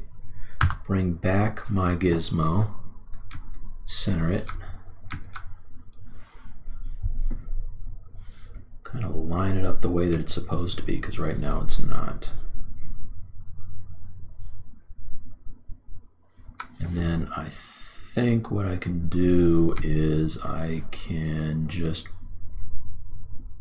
push this part up and over. Oh, make sure I turn off the, I have all my subtools selected, so I turn that off. Then I just push that up and over like that, right?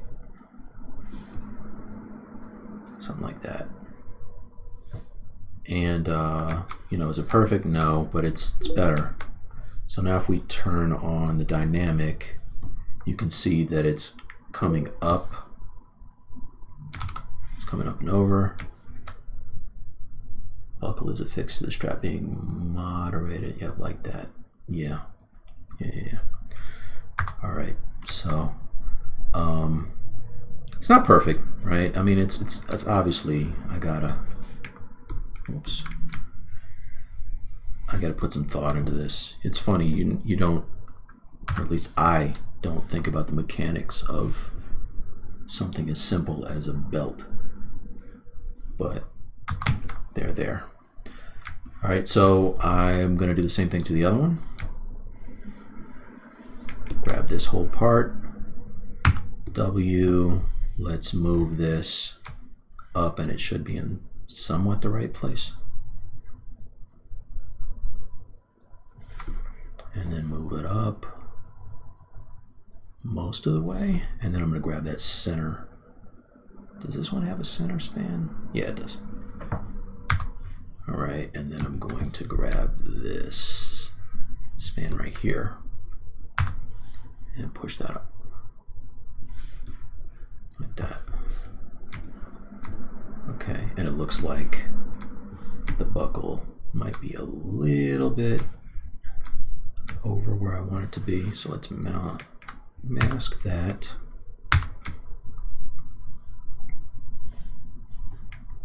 Center this, rotate.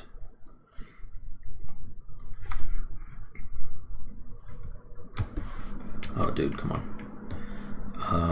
Is this... Okay, you know why? Because I don't have symmetry turned on. Turn on symmetry. There you go. Okay, and I have that masked.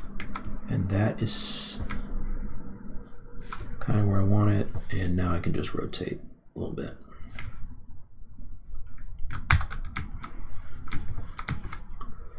All right. The most boring thing ever, but it's got to be done. All right, so then there would be a hole that's in there that I could just Boolean out.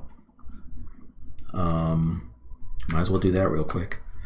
So let's just duplicate this tool. Duplicate, and I'm going to turn that into a cylinder, a really big cylinder. And let's only have to worry about one side, right? So I can turn off symmetry. And let's scale it. I don't know what that, okay, there it disappeared. Scale that down.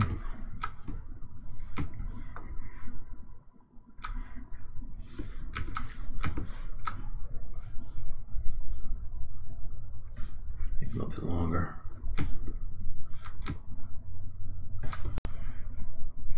And then just kind of position it where we want for the two sides. Once I get one side, I'll just mirror it for the other side.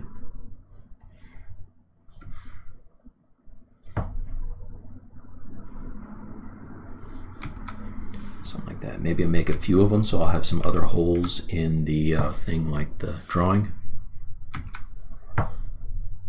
In the belt. So there's one. And let's dupe this. And it doesn't have to be high res either. It can be pretty low. We're just using it as a Boolean to punch through. All right, so there's that one, right?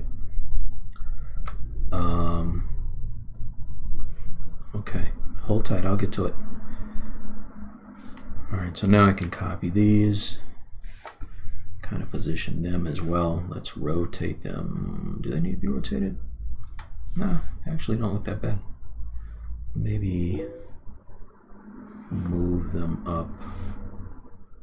Okay, and then make another one. Let's get this in. I know this is out of position. Rotate, move it down. You want it to punch all the way through, which that one is. The other one is not.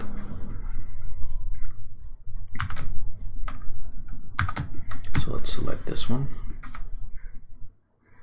Wait, did I mask? Select that, invert the mask. W, let's center on these and push them through, right? So those are through. This one, not so much. So let's do the same thing. W, push that through. Okay, which it is. And just make sure that these are punched all the way through, which it's close, but not all the way. So let's do the same thing for these. All right, cool. So now I know what's going to happen is when I go to, if I hit dynamic, it's going to turn them into balls, and I don't want that. So what I can do now is solo it out, add a few edge loops, and let's see, edge loop, insert, or I could just crease. I mean, let's see, let's just crease it. Crease, edge loop complete. Boom. Nope. All right, I'm going to add an edge loop because what it's going to do is it's following the geometry up the wrong side. So it's easier just to pull an edge loop.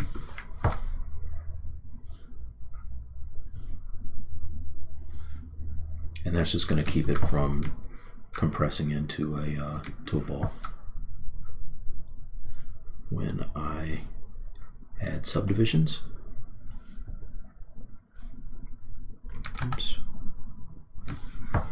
Make sure I got them all, which I think I do.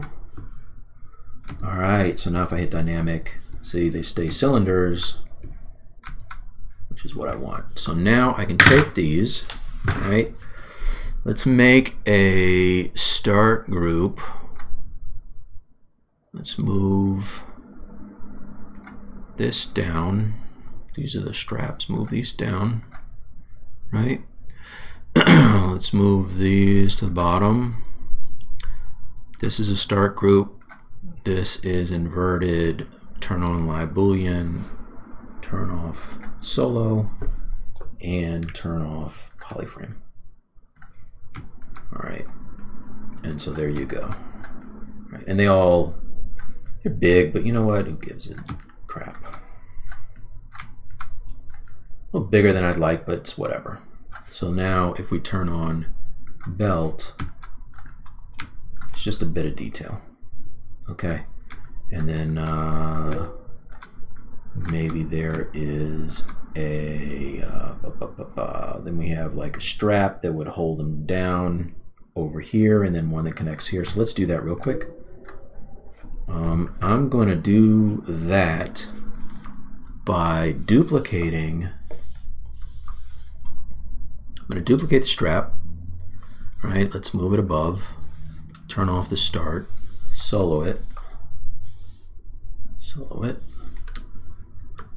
Okay, the only reason I'm doing it this way is because it's going to be conformed exactly the way I want it to. All right, so let's delete everything, but first let's get rid of this color. Big bell for big guys. He has a strap on the smallest hole. All right, noted. I wasn't even thinking about that. This is for really big. He went to the big and tall men's store and got this thing. All right, so let's fill this because it's hard to see because I have this color in here. Oh, it's also hard to see because it is masked. All right, cool.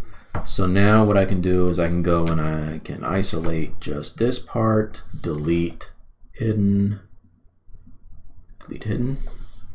Okay, I only care about, in fact, let's do this. Let's get rid of, I'm going to get rid of the ends. Oops, with the lasso. All right, I'm going to get rid of the ends. No, not like that. That's what happens when you don't use ZBrush for weeks. You forget what the commands are. All right, get rid of those ends. I'm going to get rid of these ends. Doing on both sides, yes. Okay, delete hidden. I'm going to get rid of the edge loops. All right, so I'll just go to the Z modeler and hold Alt and click, and that deletes them. Okay.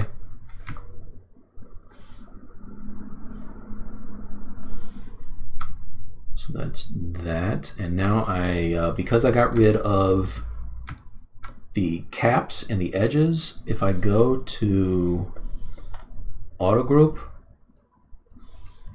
okay, it separates them all into their own separate groups, right? So I only care about the outsides, so I'm only going to select those, hiding everything else. Oops, that and that. Okay, so I only care about those. I'm going to delete everything else.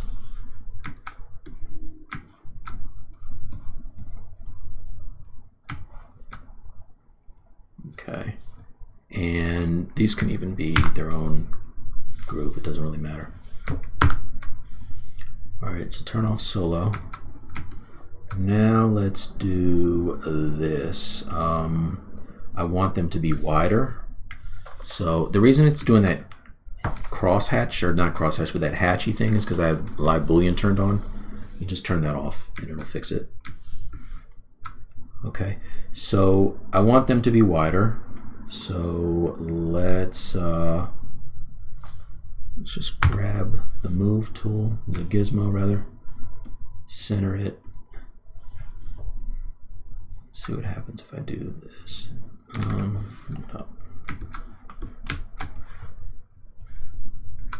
Let's bring it up to the middle here. Just stretch it. What's happening? Solo. Yeah, that's what I want. Okay, it doesn't matter about the placement. I just want them wider. Okay, just wider.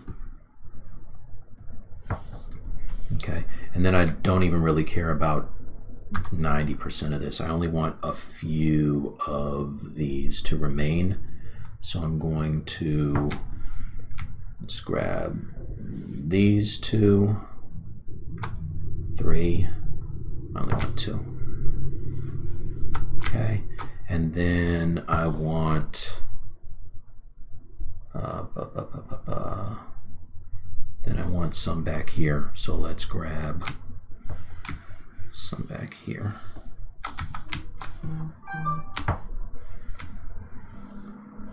Okay. Okay, and then I can get rid of the ones that I don't want. Okay, so I like that. I'm going to delete hidden. Okay, I know the top ones are out of, they're not where I want them positioned, so let's mask those. Kind of move them down a little bit. Just do a little rotate thing, kind of get them similar to the belt that's already there.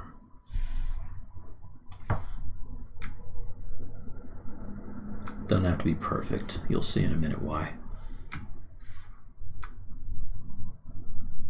Okay. There's that one. Flip the mask. Come down here. Let's move these up some. Out some. Okay, maybe this way.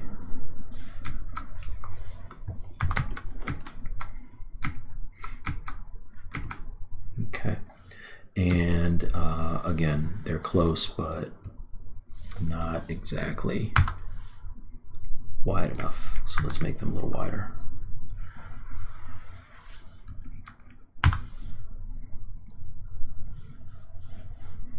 Maybe rotate that out a little bit. Same thing for these. Oops. A little wider. How am I doing on time?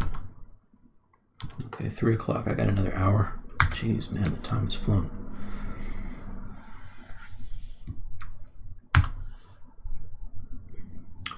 All right.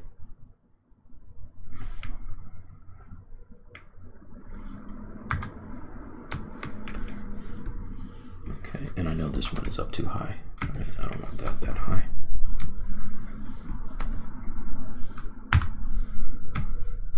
Let's move this down some. Rotate it. Okay. So the reason I did that is because now what I can do is I can give this thickness and turn it into a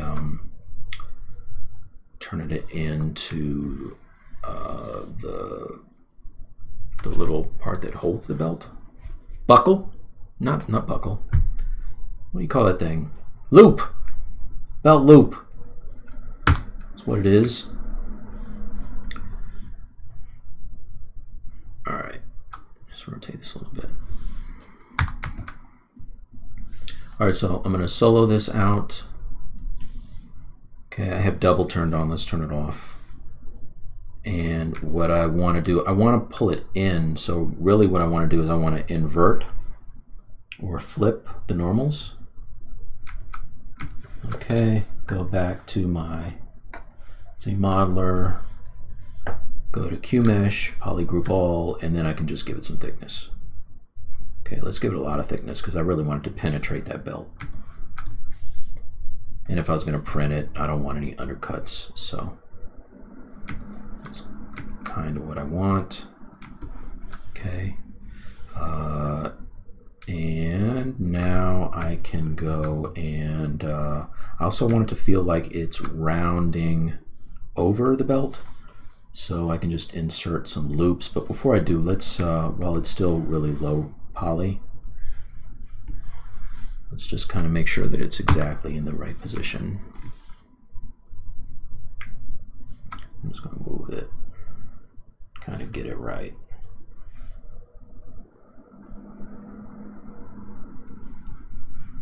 Move that down a little bit.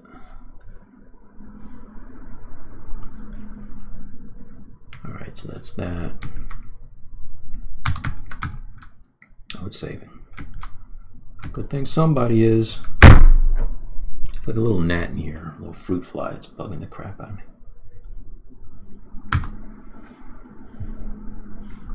My man. Okay. I have a friend who has no idea how to use his phone, and I get text alerts saying that there's an emergency and he needs help right away.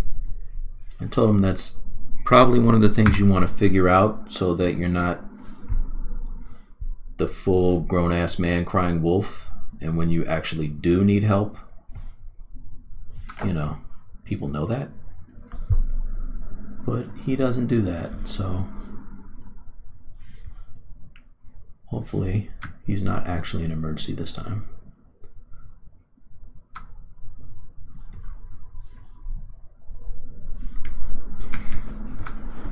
Alright, so that's that.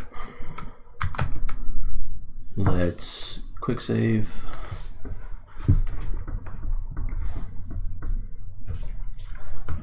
Okay, now I can add, looks like I added a loop on the end there. I do want to add some loops on the end. Let's see, brush. So let's do this. I don't need the center, I only need the edges. This is going to save me some geometry when I start subdividing this thing. Let's get rid of some of these loops.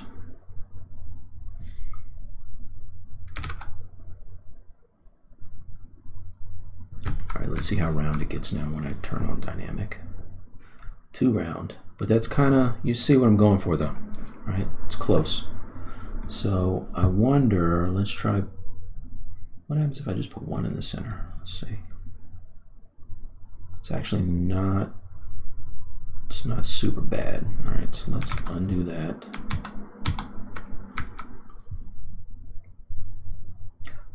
I want it to curve around the edge, so I don't want those loops too close to the edge, or else it's going to look sharp, right? I don't want sharp. That's what I want right there. So let's do it on the other ones. There and there. And there and there.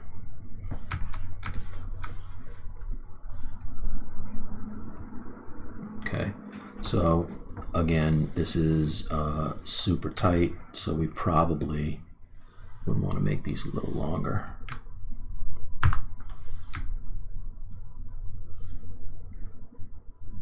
See if I can do that with the gizmo. I know this thing's on a weird angle, but oh, no, I don't want the bottom one. I do, but not right now. All right, so that's good for that, and then the same thing with the top. Come on, man. Why is it doing that? Oh, probably because I'm selecting the back ones as well. Let's do this one, and this one.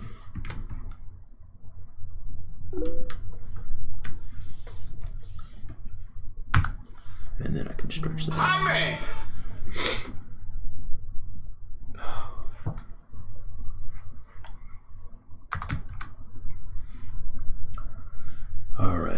do you ever use project primitives? Probably not as much as I need, so I'm sure there's like all this stuff is already made. You know, it would make life a lot easier. Or at least save time. Because this is nothing more than, I mean, I know that there's a shape that's exactly like this now that you say that. I just didn't use it. Alright, so this dude is killing me right now. This is how you lose friends, you guys.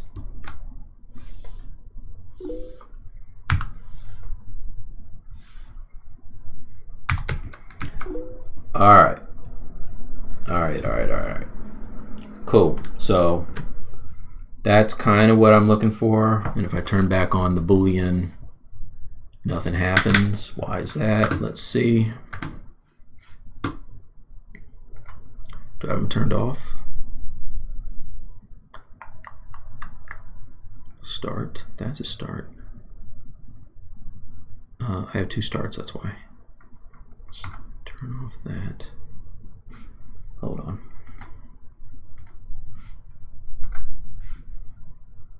Solo. That's a strap. That's the Boolean. Start. It's turned on.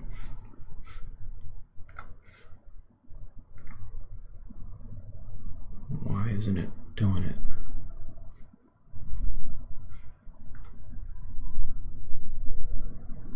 Oh, I only did it. Oh, I didn't. Oh, okay. It's interesting, like all the Booleans I made are pretty much covered up with these straps now, but that's okay. What I didn't do is I didn't mirror and weld those. So let's mirror and weld. Okay, now they're on both sides. Okay, and then I'm also going to, let's make them the proper color because right now they're white. So that looks weird. Let's just fill them that color and then go to, let's go to these things and fill them as well.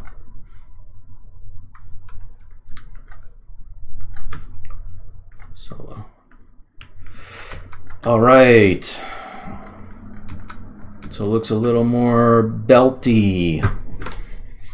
Okay, now if we really want to go bananas, I put some stitching and stuff in there, but I'm not going to do that yet because remember what I said, that the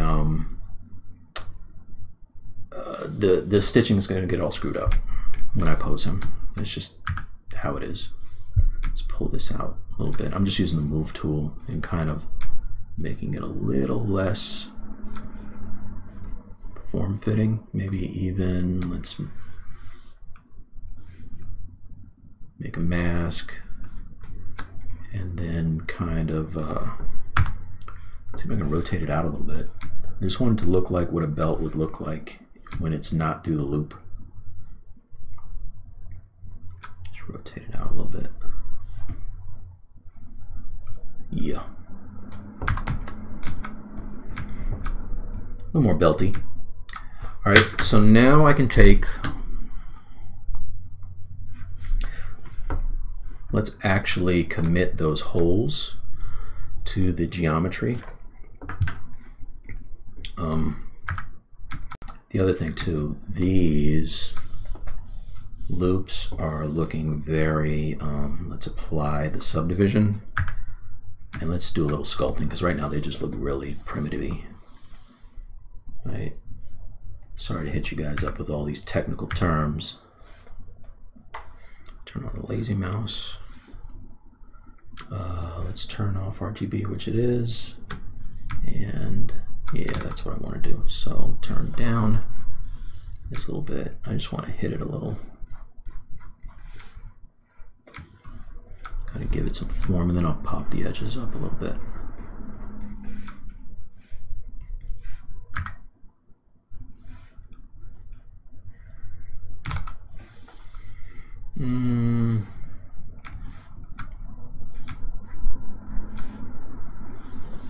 Turn up the intensity. Let's maybe give it an alpha.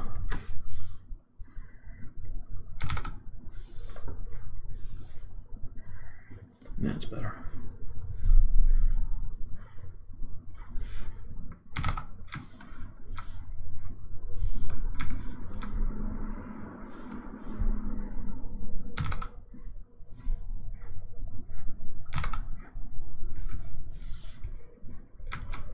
Okay. A little less crappy. All right. And I'm actually, one more thing. Wait, there's more. Let's grab that. I want to rotate these into the belt. Might work, might not work. Let's see. So what I'm thinking is,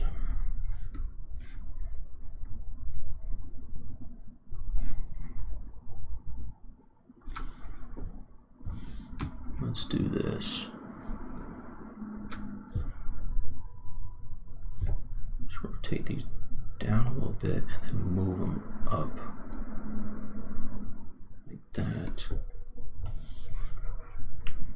And then if I take my move brush, go down some sub D levels, pull them up.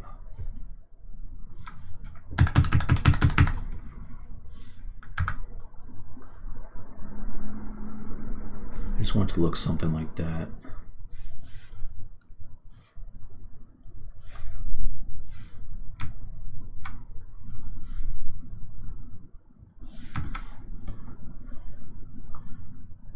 All right, cool. These could be a little less uniform.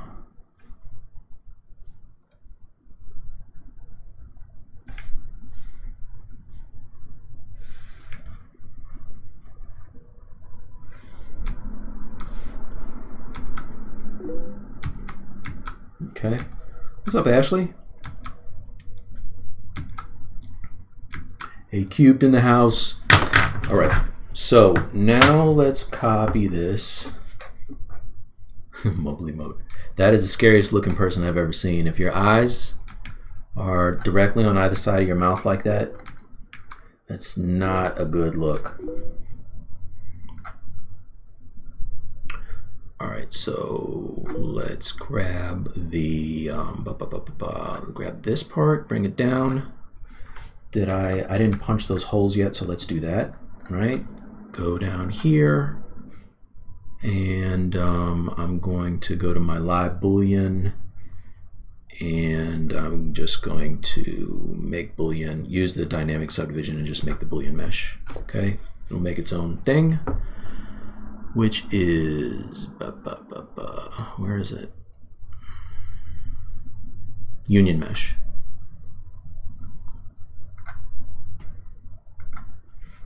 Solo. Okay. All right, so that has the holes applied to it. Okay, and if I grab the parts that, I just need this part and this part, right? So I can copy these. Let's merge these down, merge down. Okay. Copy these, go to my union mesh, paste, turn that on. Okay, so now I can just put these together, merge down, merge down, and copy, and now I can go to the main dude, and I can paste. Booyah. All right, it's a whole lot of work for those little tiny straps, but now he's got little tiny straps, y'all. Okay, which is a good thing. All right, so now I can go ahead and just kind of pose him. Thank you. Thank you. Yeah. if you haven't, I know everybody here knows who Ashley is, but if you haven't, check out her streams, because unlike me, she can come up with this kind of stuff off the top of her dome and make the whole thing in one session, which is bananas. She has like mutant skills with that. All right, this skull doesn't have teeth. I know I said I was going to pose them, but I got to do these teeth real quick. So let's do those. Okay. Do you print your sculpts? I don't have any prints yet, but it's funny. I'm actually doing. The form guys are going to do. They're going to print my bishop if I can get it to them in time for the summit. So I need to get on that. I'm working on this big Nike thing and I haven't had time. I'm going to make time because you don't get that offer every day. All right, so for this dude, let's just kind of very quickly punch in some stuff. Now, it just so happens, oh, what you know? I got my guy that I've been working on in Monster Clay. Take that jaw off. I'm going to use him as ref. I'm loving Monster Clay, by the way. It's the best. When I'm not ZBrushing, I'm really digging sculpting in like real life. So I know I want this guy to have like some gnarly teeth. Just playing around, you know. Exactly. Alas, poor Yorick. All right.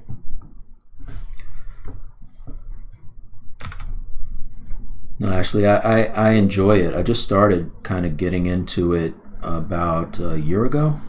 I was using Sculpey, but I really like the Monster Clay, like a lot.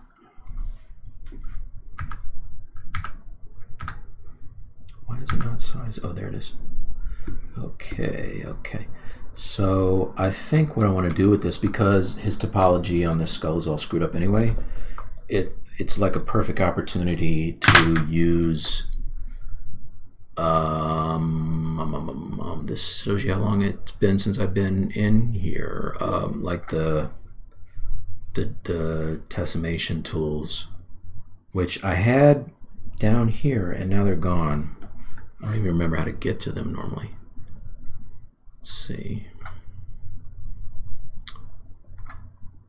Damn it.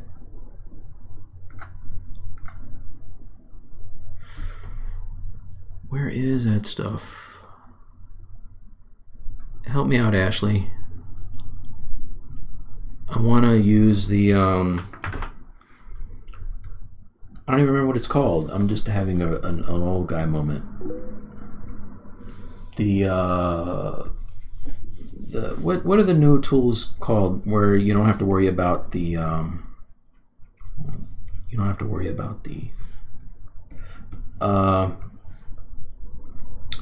shit, I can't think of the name of it. I'm sorry.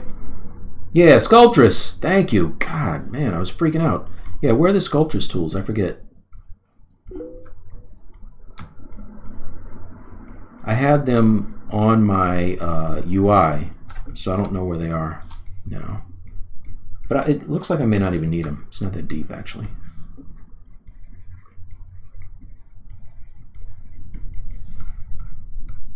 I don't even know that I need them.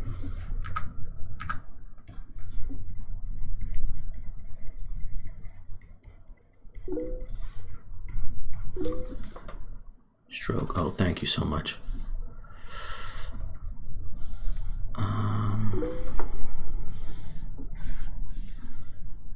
Stroke. Where's?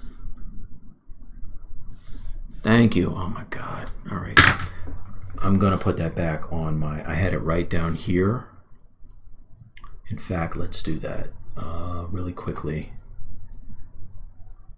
Config. Enable customize.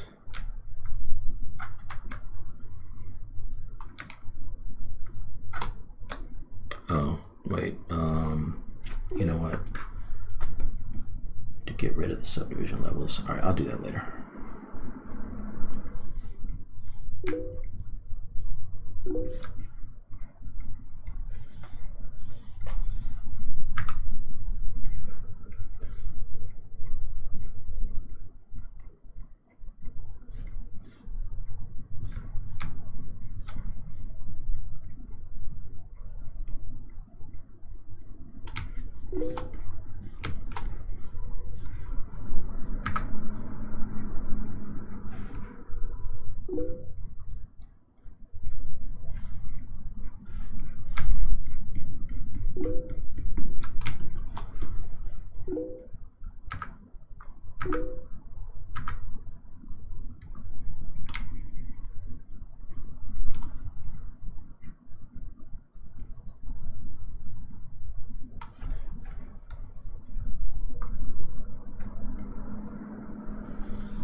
So I'm not going to spend a whole lot of time on this, but you guys get the picture.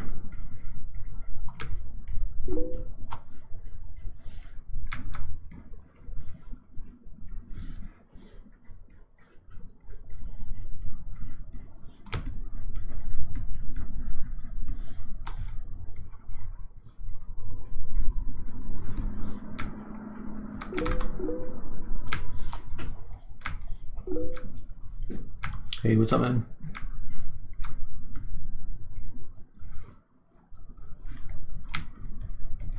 Yeah, Ashley's a boss, y'all.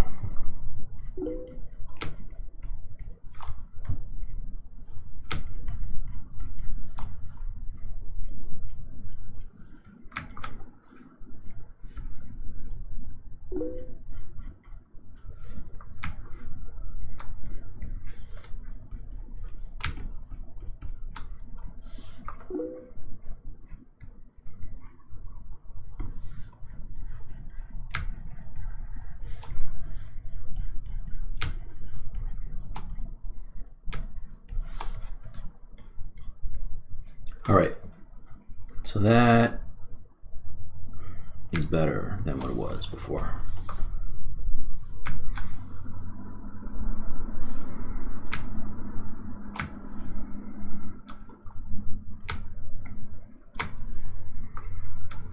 I think. So let's save it. It'd be something if I crashed and lost everything right now. Save as Trap Joe.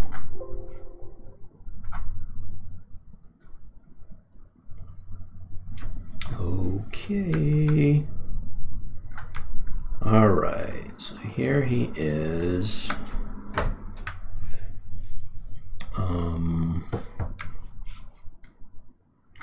Let's go back to the sketch. I was going to actually sculpt the fly swatter before I started, but I didn't have time. I was running late.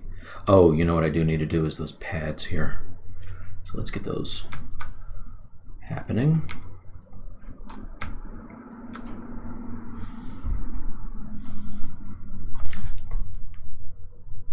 Oh, it's my daughter home from work. All right. Let's grab the pads. I'm going to duplicate these.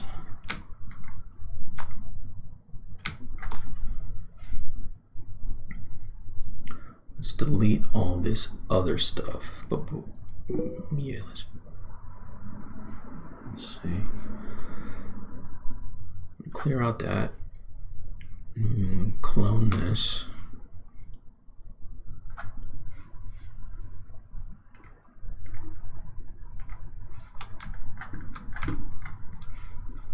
Duplicate. Okay.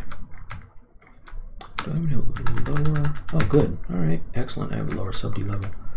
All right, so now I can take this and let's see how I want to do this. I think I just want to cut it and then use panel loops, I think. So I'm going to use the slice curve.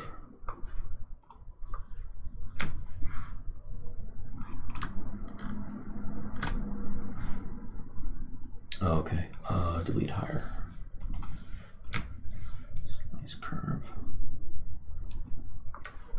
And it's okay if it looks jacked up on the one side. I'm just going to mirror and weld.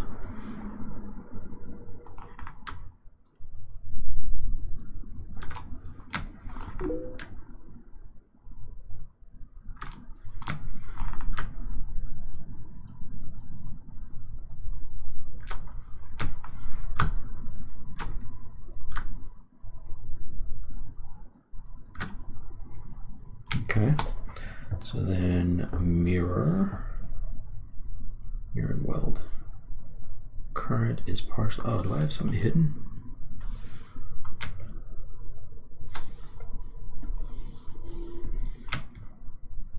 Oh yeah, everything is hidden. Where is? Okay, delete hidden. There you go. Now mirror and weld. Okay. So now let's try some panel loop action here. Geometry, edge loop, panel loop, and I definitely want to polish these. Turn up the thickness. See what happens. Okay. Nope.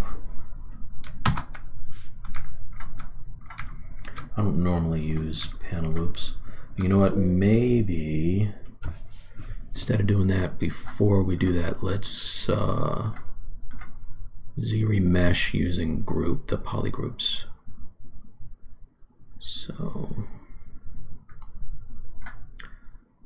ZBrusher, keep groups, smooth groups. ZBrush, let's see what happens. I don't like that.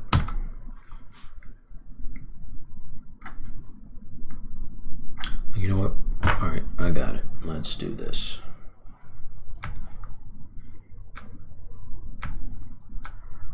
I'm going to double this.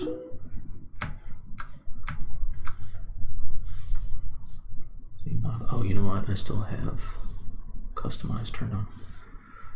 All right, let's Q-mesh all polygons. Give it some thickness. This might not work, I don't know. Now, let's see what happens if I, let's see what happens if I try panel loops now. I don't usually use panel loops. Let's try.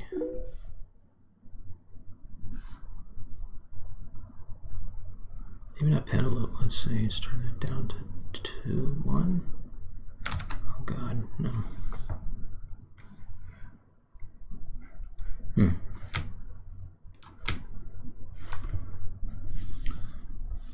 Delete hidden.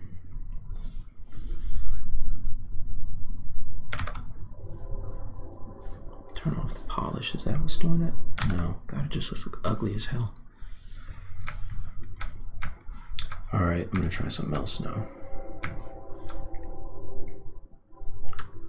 Q-mesh, poly, group all, extrude.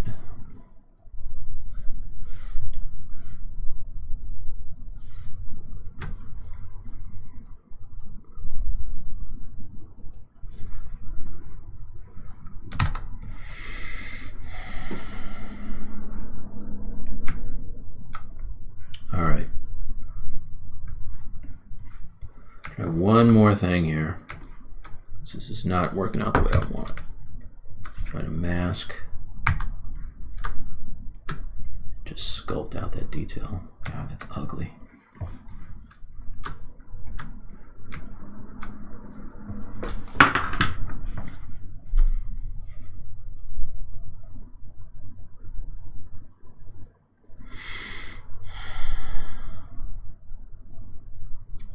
group loops. Let's see what this does. Oh, group loops. That's what I wanted, not panel loops. Yeah. That's better.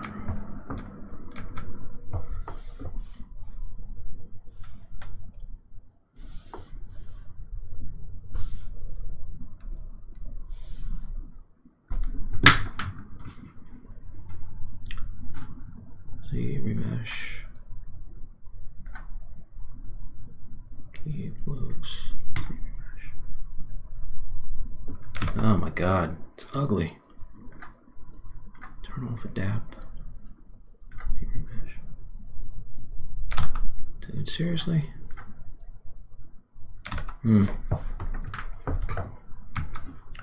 Alright. Delete that. Maybe that's my problem. Okay, delete hidden. Let's go to deformation and polish by groups.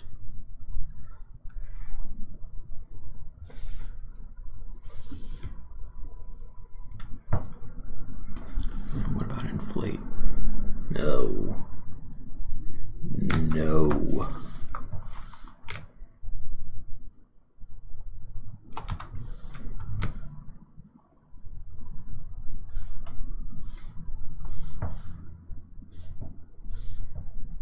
I'm gonna get this.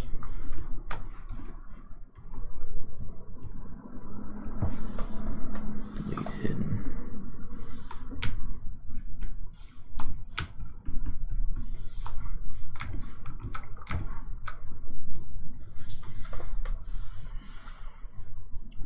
Polish by groups. Okay, that's better. I just want the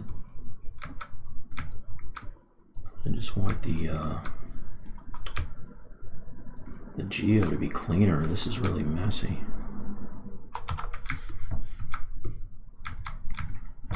Delete hidden. How am I doing on time? All right. You know what? I know what I can do here. Let's do let's give it some thickness. All right, hopefully I can give it some thickness and then I can ZBrush and it'll be better.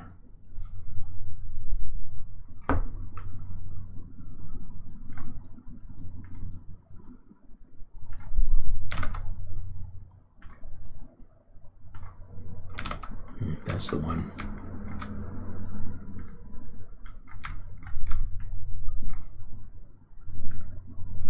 Alright, this one's got some funky thing happening on the edge and that's what's messing it up.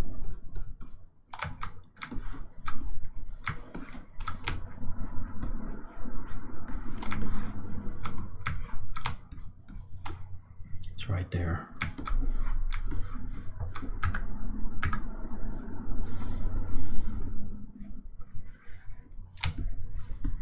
He's flipped? No. Alright, I'm gonna fix it.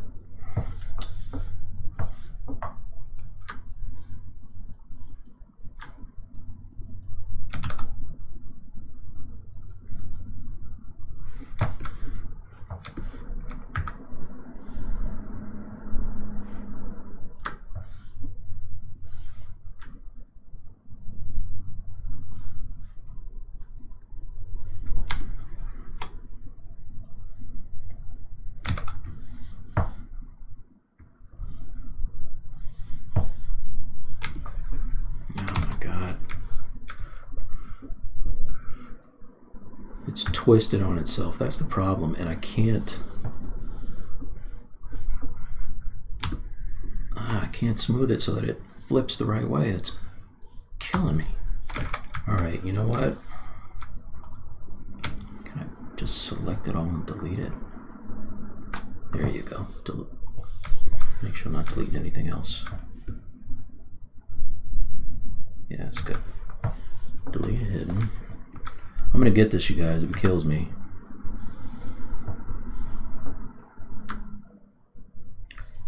bridge.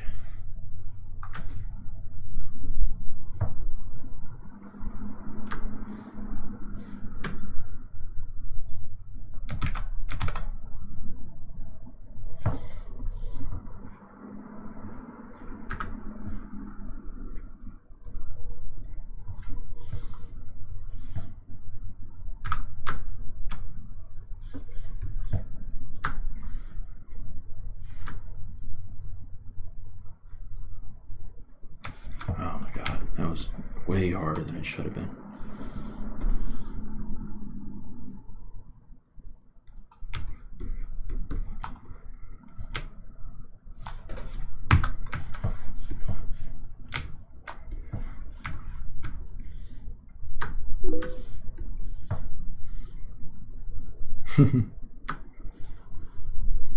All right, extrude.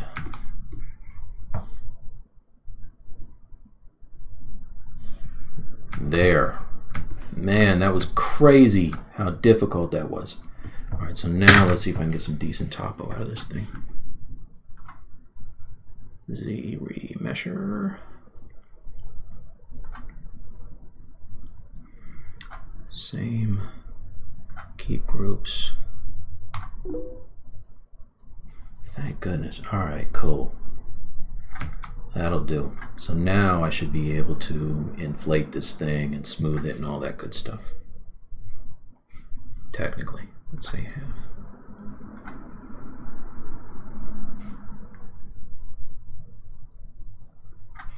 All right, deformation, inflate.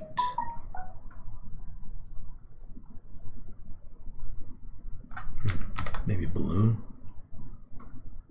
Yeah, it's a little better. It's a lot, but just wanted to do a little bit. Okay.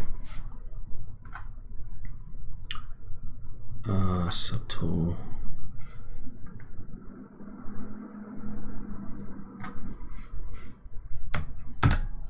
Delete.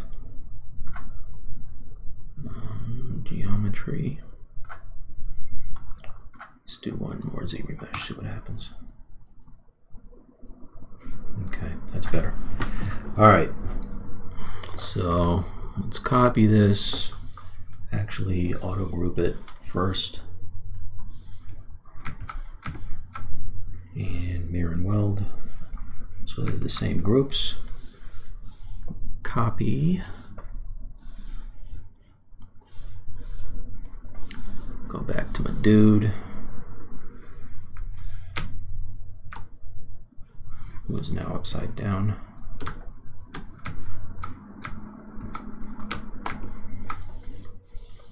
And let's see what happens if I paste. All right. So not exactly the look I was talking about, but that's one of those things where I think I can work with this. Deformation, polish by. What happens if I just polish? And inflate. Yeah, that's better.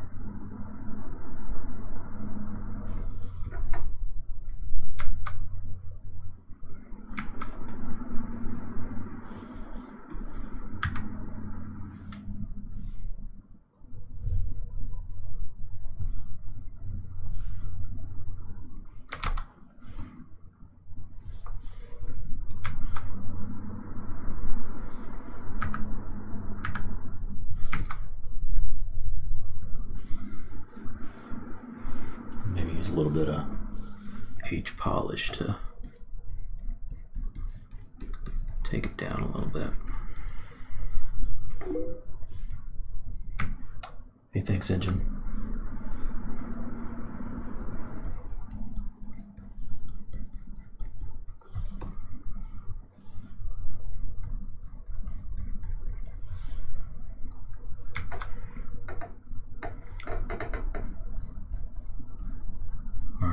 So rather than these looking like pillows, which they do now, I'm probably going to play around with them a little bit and make them feel a little more like you know, leathery or like an armor or something. I don't know. Like right now, they don't look like they serve any purpose.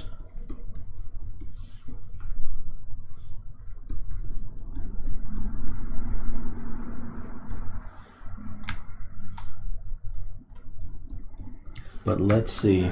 Do I know? I might have. Okay, I got almost a half an hour. Maybe what I can do is see if I can get a little bit of that pose thing happening. He does feel kind of like a wrestler.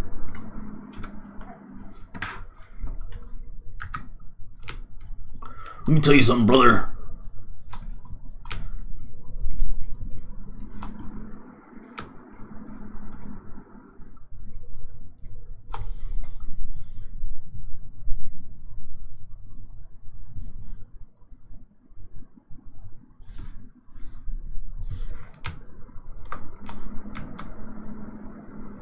Oh, and let's change the color to this one.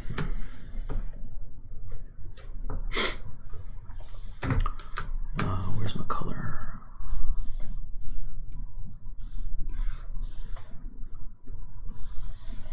Maybe a little bit darker. Maybe a little lighter.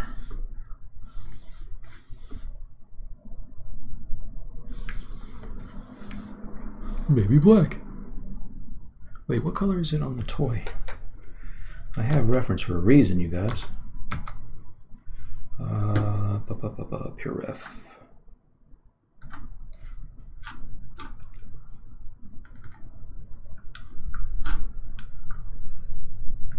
It's green. It's green. Okay. So that should be lighter, without a doubt. Okay. All right. Twinsies.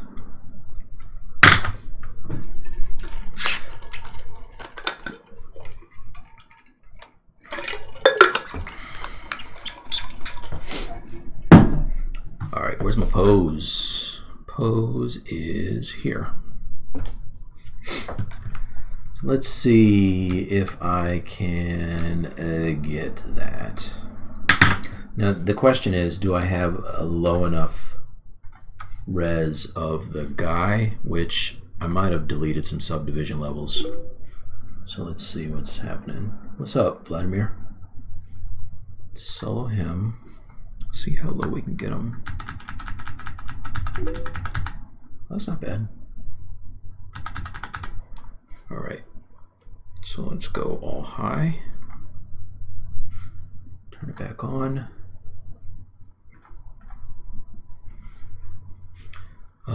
Do a quick save. Save. Hold on, let me see something. These things are bothering me. I want to inset them a little bit. I think they're sticking out kind of far.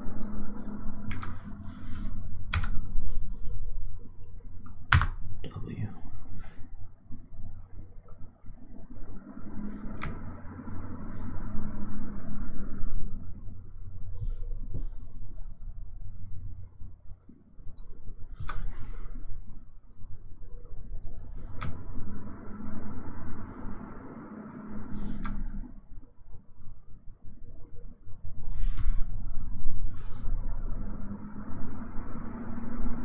I don't know, maybe not.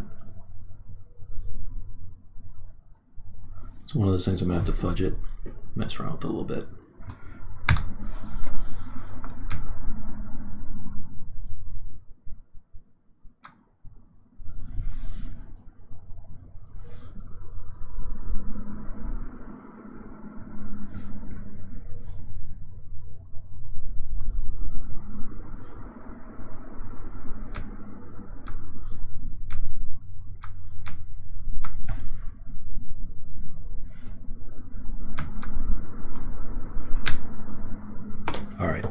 Let's see if we can get him into Transpose Master.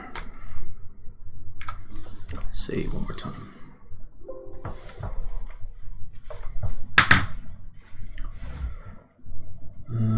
Okay. The plugin. Transpose Master. T-pose. Oh, wait. Okay. One of the things I do, or I used to do, now I don't do it anymore, is forget to have subtools turned on, and then when you go into Transpose Master and pose your guy and come out, when it's doing calculations, it hangs and it doesn't know what to do, and you'll lose a lot of work. So you'll see I have these tools that I'm not even using, like this one was just like a mistake when somehow it deformed, but I was like, some of that stuff looks cool, I think I'll keep it, and then just use it as reference. But I'm going to delete it on this version, right? So let's just delete the things that I'm not using. This was my old face, which is gnarly. Let's delete this one. Right, that's the newer one, the better one. So let's go down, look for anything I don't have turned on. So I think I have a duplicate of that, right? I have one that's a little better. Delete the one I'm not using. Delete.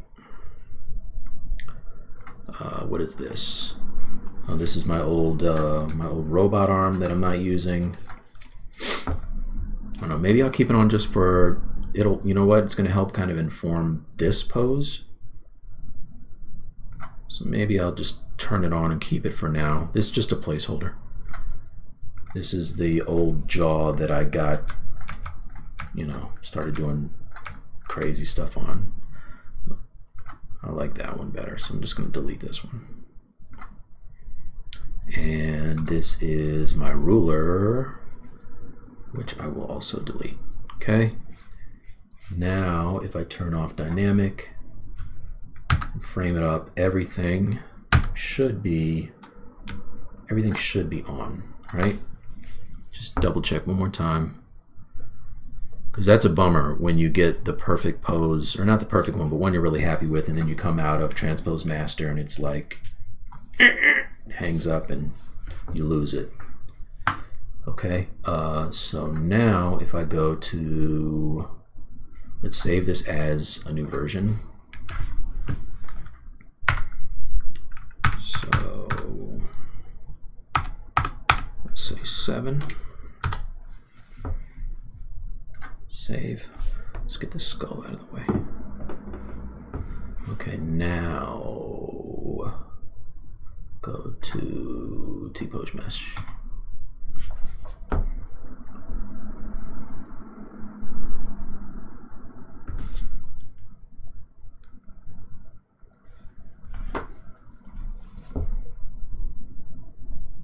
Alright.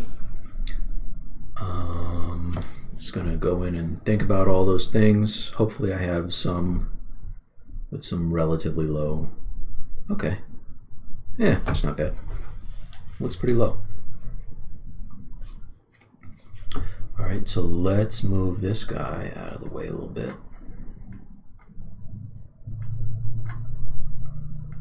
Why can I never...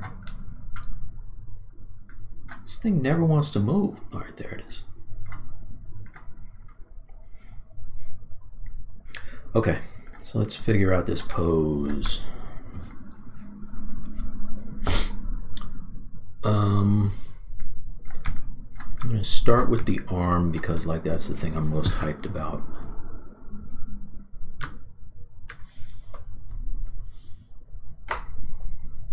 And you'll see pretty quickly that in all reality, he's still higher than I want him to be. He should probably be about, I don't know, maybe 1/3 of this size. All this stuff is super high, actually. Let's see what happens. It's going to look janky. Normally it should be way lower because then you don't get as many really bad wobbles for the deformations. But just because I'm kind of at the end of the thing here, let's just see what we can do. I can tell you right now, this shoulder's going to look janky as hell. But let's see. Let's invert the mask, do a little softening.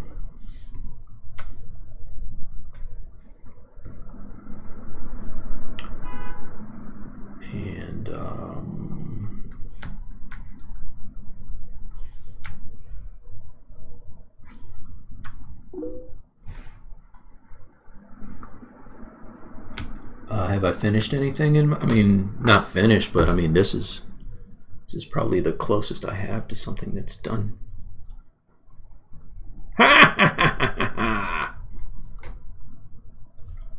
This guy. I'll let you know when it's done. The operative question is, have I finished anything? I don't know that I have very many finished pieces at all. Okay, let's get to the shoulder.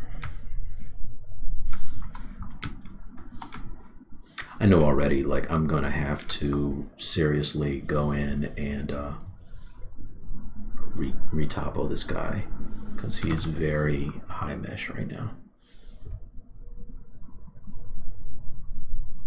What did I say? High res. High mesh. What the hell's wrong with me? Yeah, okay. It's not gonna work because I mean already look at this. It's just too much geo here. You never wanna go into Transpose Master with something this high because you're just gonna get a whole bunch of like saggy folds. So let's see if I can undo that. Let's jump out of this and see if I can lower the let's start lowering the res on this guy. T+sub T. This will also let me know if I missed anything because it will hang when it comes out.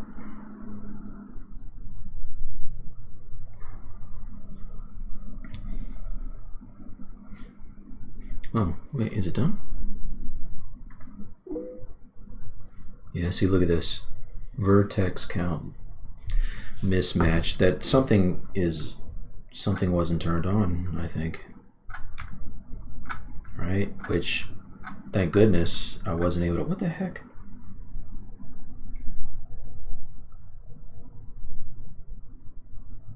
Oh. Alright, it's not done yet. My computer is not that fast.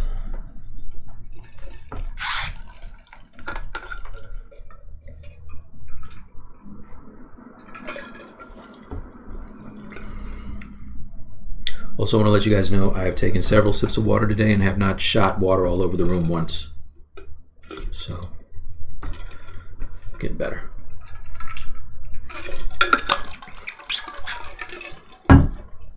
Okay.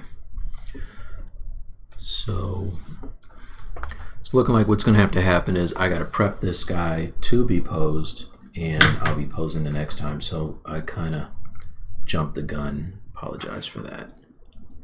But let's do that now. I'll just show you what I do. Clone.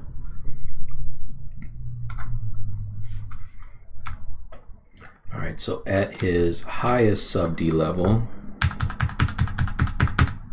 he's almost 6 million polys, which isn't really bad. Actually, I would probably subdivide him another time and get like the super high frequency details after he's posed. But for now, like at the lowest sub D, he's still 93,000, which is higher than I would like. So let's duplicate him and go in and I'm going to see if I can Z-remesh and project back some of the details so it can be lower.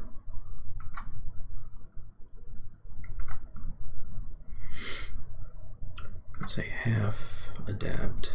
Do I have groups on him? I don't.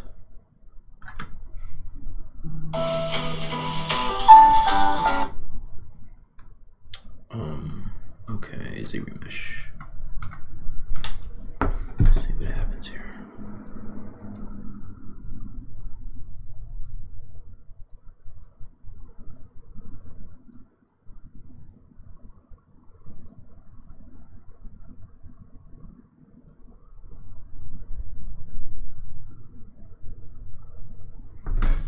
Okay, so now around 50,000, which is better. Let's see what happens if I do it again.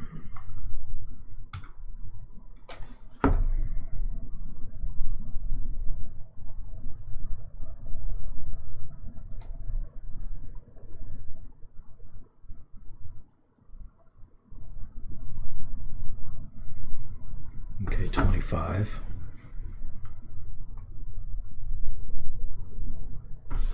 Which I probably wouldn't want to be much higher than this when I actually am posing him. But let's see if I can get it even lower. The thing I'm worried about is getting spikes in his mouth, because I have a pretty deep inset there, and when I divide and project back details, I know already that I'm gonna get some pretty nasty spiking in there. But let's see. Let's try it again.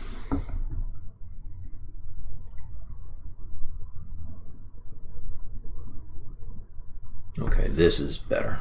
14,000. This is better. Okay. The lower, I mean, for you new sculptors out there, the lower your mesh is as far as your poly count, when you pose, the less deformation you're going to get. I mean, think of it as, I don't know, if you have a stiff piece of leather, right, and you're folding it, the fold is going to be very gradual and it's going to be very rounded on it, right? But if you have something that's thin, like a piece of silk, and you fold it, you're going to get all kinds of, you know, wobbles in the fold. It's not going to be a clean fold or anything like that because it's much thinner, and that's kind of what I like in this too. So that looks good. Let's see if I can project back any of the details. So just go back to my subtool and just try to project back a little bit. Let's see what we can do here. 0.2 and project.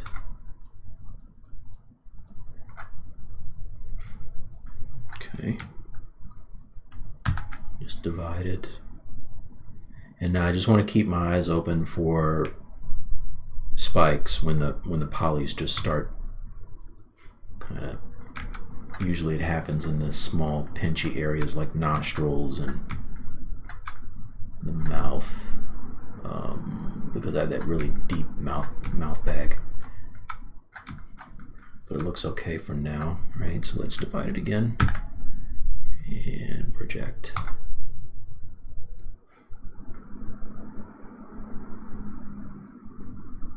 Okay, let's see the original.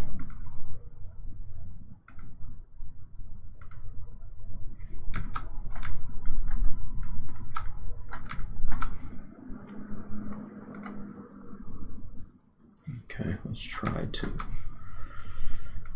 oh, you know what? Let's take him to the highest sub D level. It's probably a better thing to do. You want to project the high res details onto the low, so it doesn't help to project the low res onto the low. Okay, so that's giving me a little more detail. And you can see now, you can even see where those belts kind of cut into his chest. Hey, thank you. Thanks, man. That was a fun piece. I'm glad I got it out when I did, because Josh Brolin kind of killed it. And since mine doesn't look like him, there's a lot of people who are really nailing his likeness. So it wouldn't work if I tried to come out with that Thanos now. All right, let's divide it once more and project.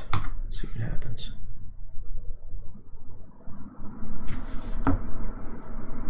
And you can see I'm at just under 1 million polys right now, points, so it's starting to move a little bit slower. But really, I mean, it's not bad. I expected there to be all kinds of spikes shooting out of this thing, because I have some really kind of wacky areas in them. Alright, so that's that one. What's the original look like? You know, I'm not losing a whole lot of detail. This is 1 million. This is 6 million. But let's try one more, see what happens. One more subdivision level. Divide. Oh no, I just went down. That's 1 million. That's 3.8. I don't think I'm going to need another sub D level after this, if it holds.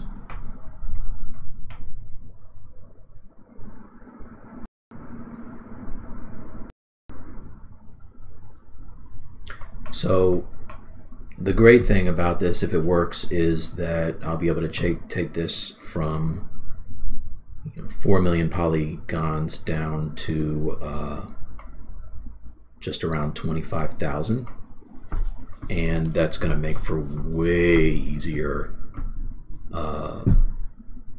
tool to pose when I take it into Transpose Master.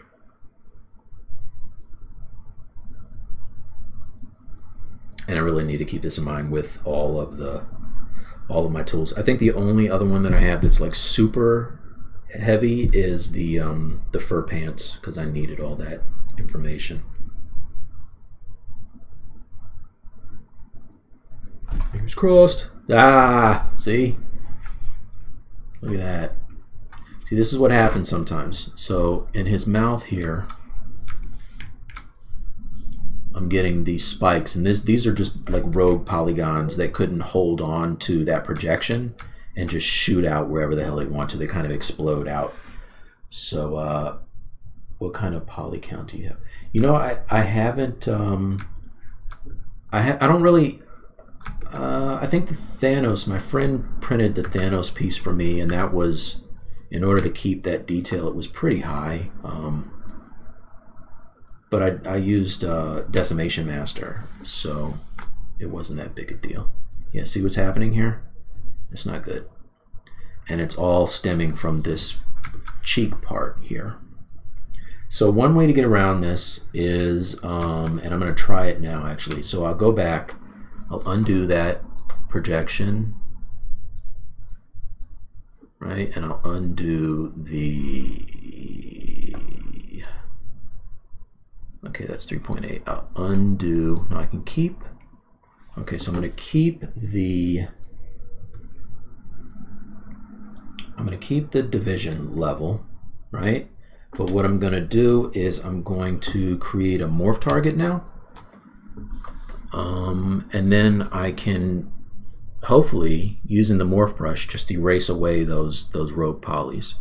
So if I get a morph target and I store it, okay, then I go back to my subtool and I project the details. It's going to go through the thing, it's going to shoot out the spikes, and then if I take my morph brush, I should be able to paint back to this state before it shot all over the place. I kind of run into those issues from time to time.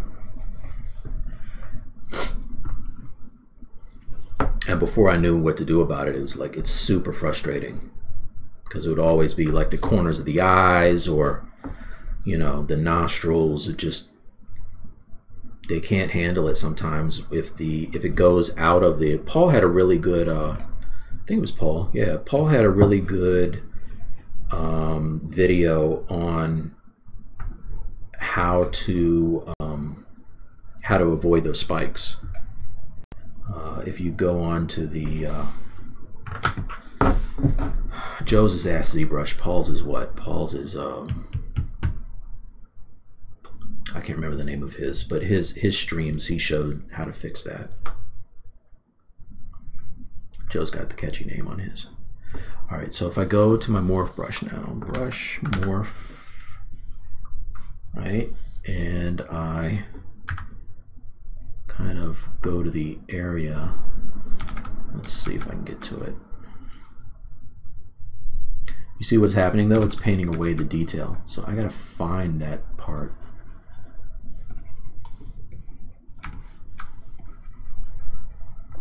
It's painting away the color too. All right, let's try something else.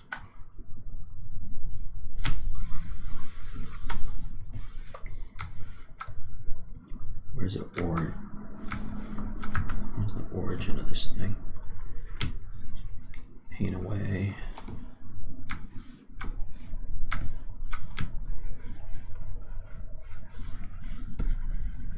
There's no real easy fix for me when it comes to these things. Like, this is just a pain in the ass, these spikes, but it happens.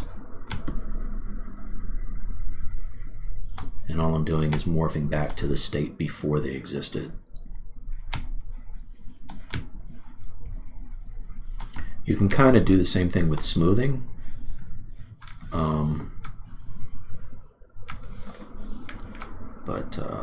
See, I can see right here, there's a fold over piece right here that, see how it folds into itself? That's where the problem is. It's that right there. Look, all that is coming from that area. Oh, you know what? No, I was smoothing. I didn't want to smooth. I want to morph it up. It's morphin' time!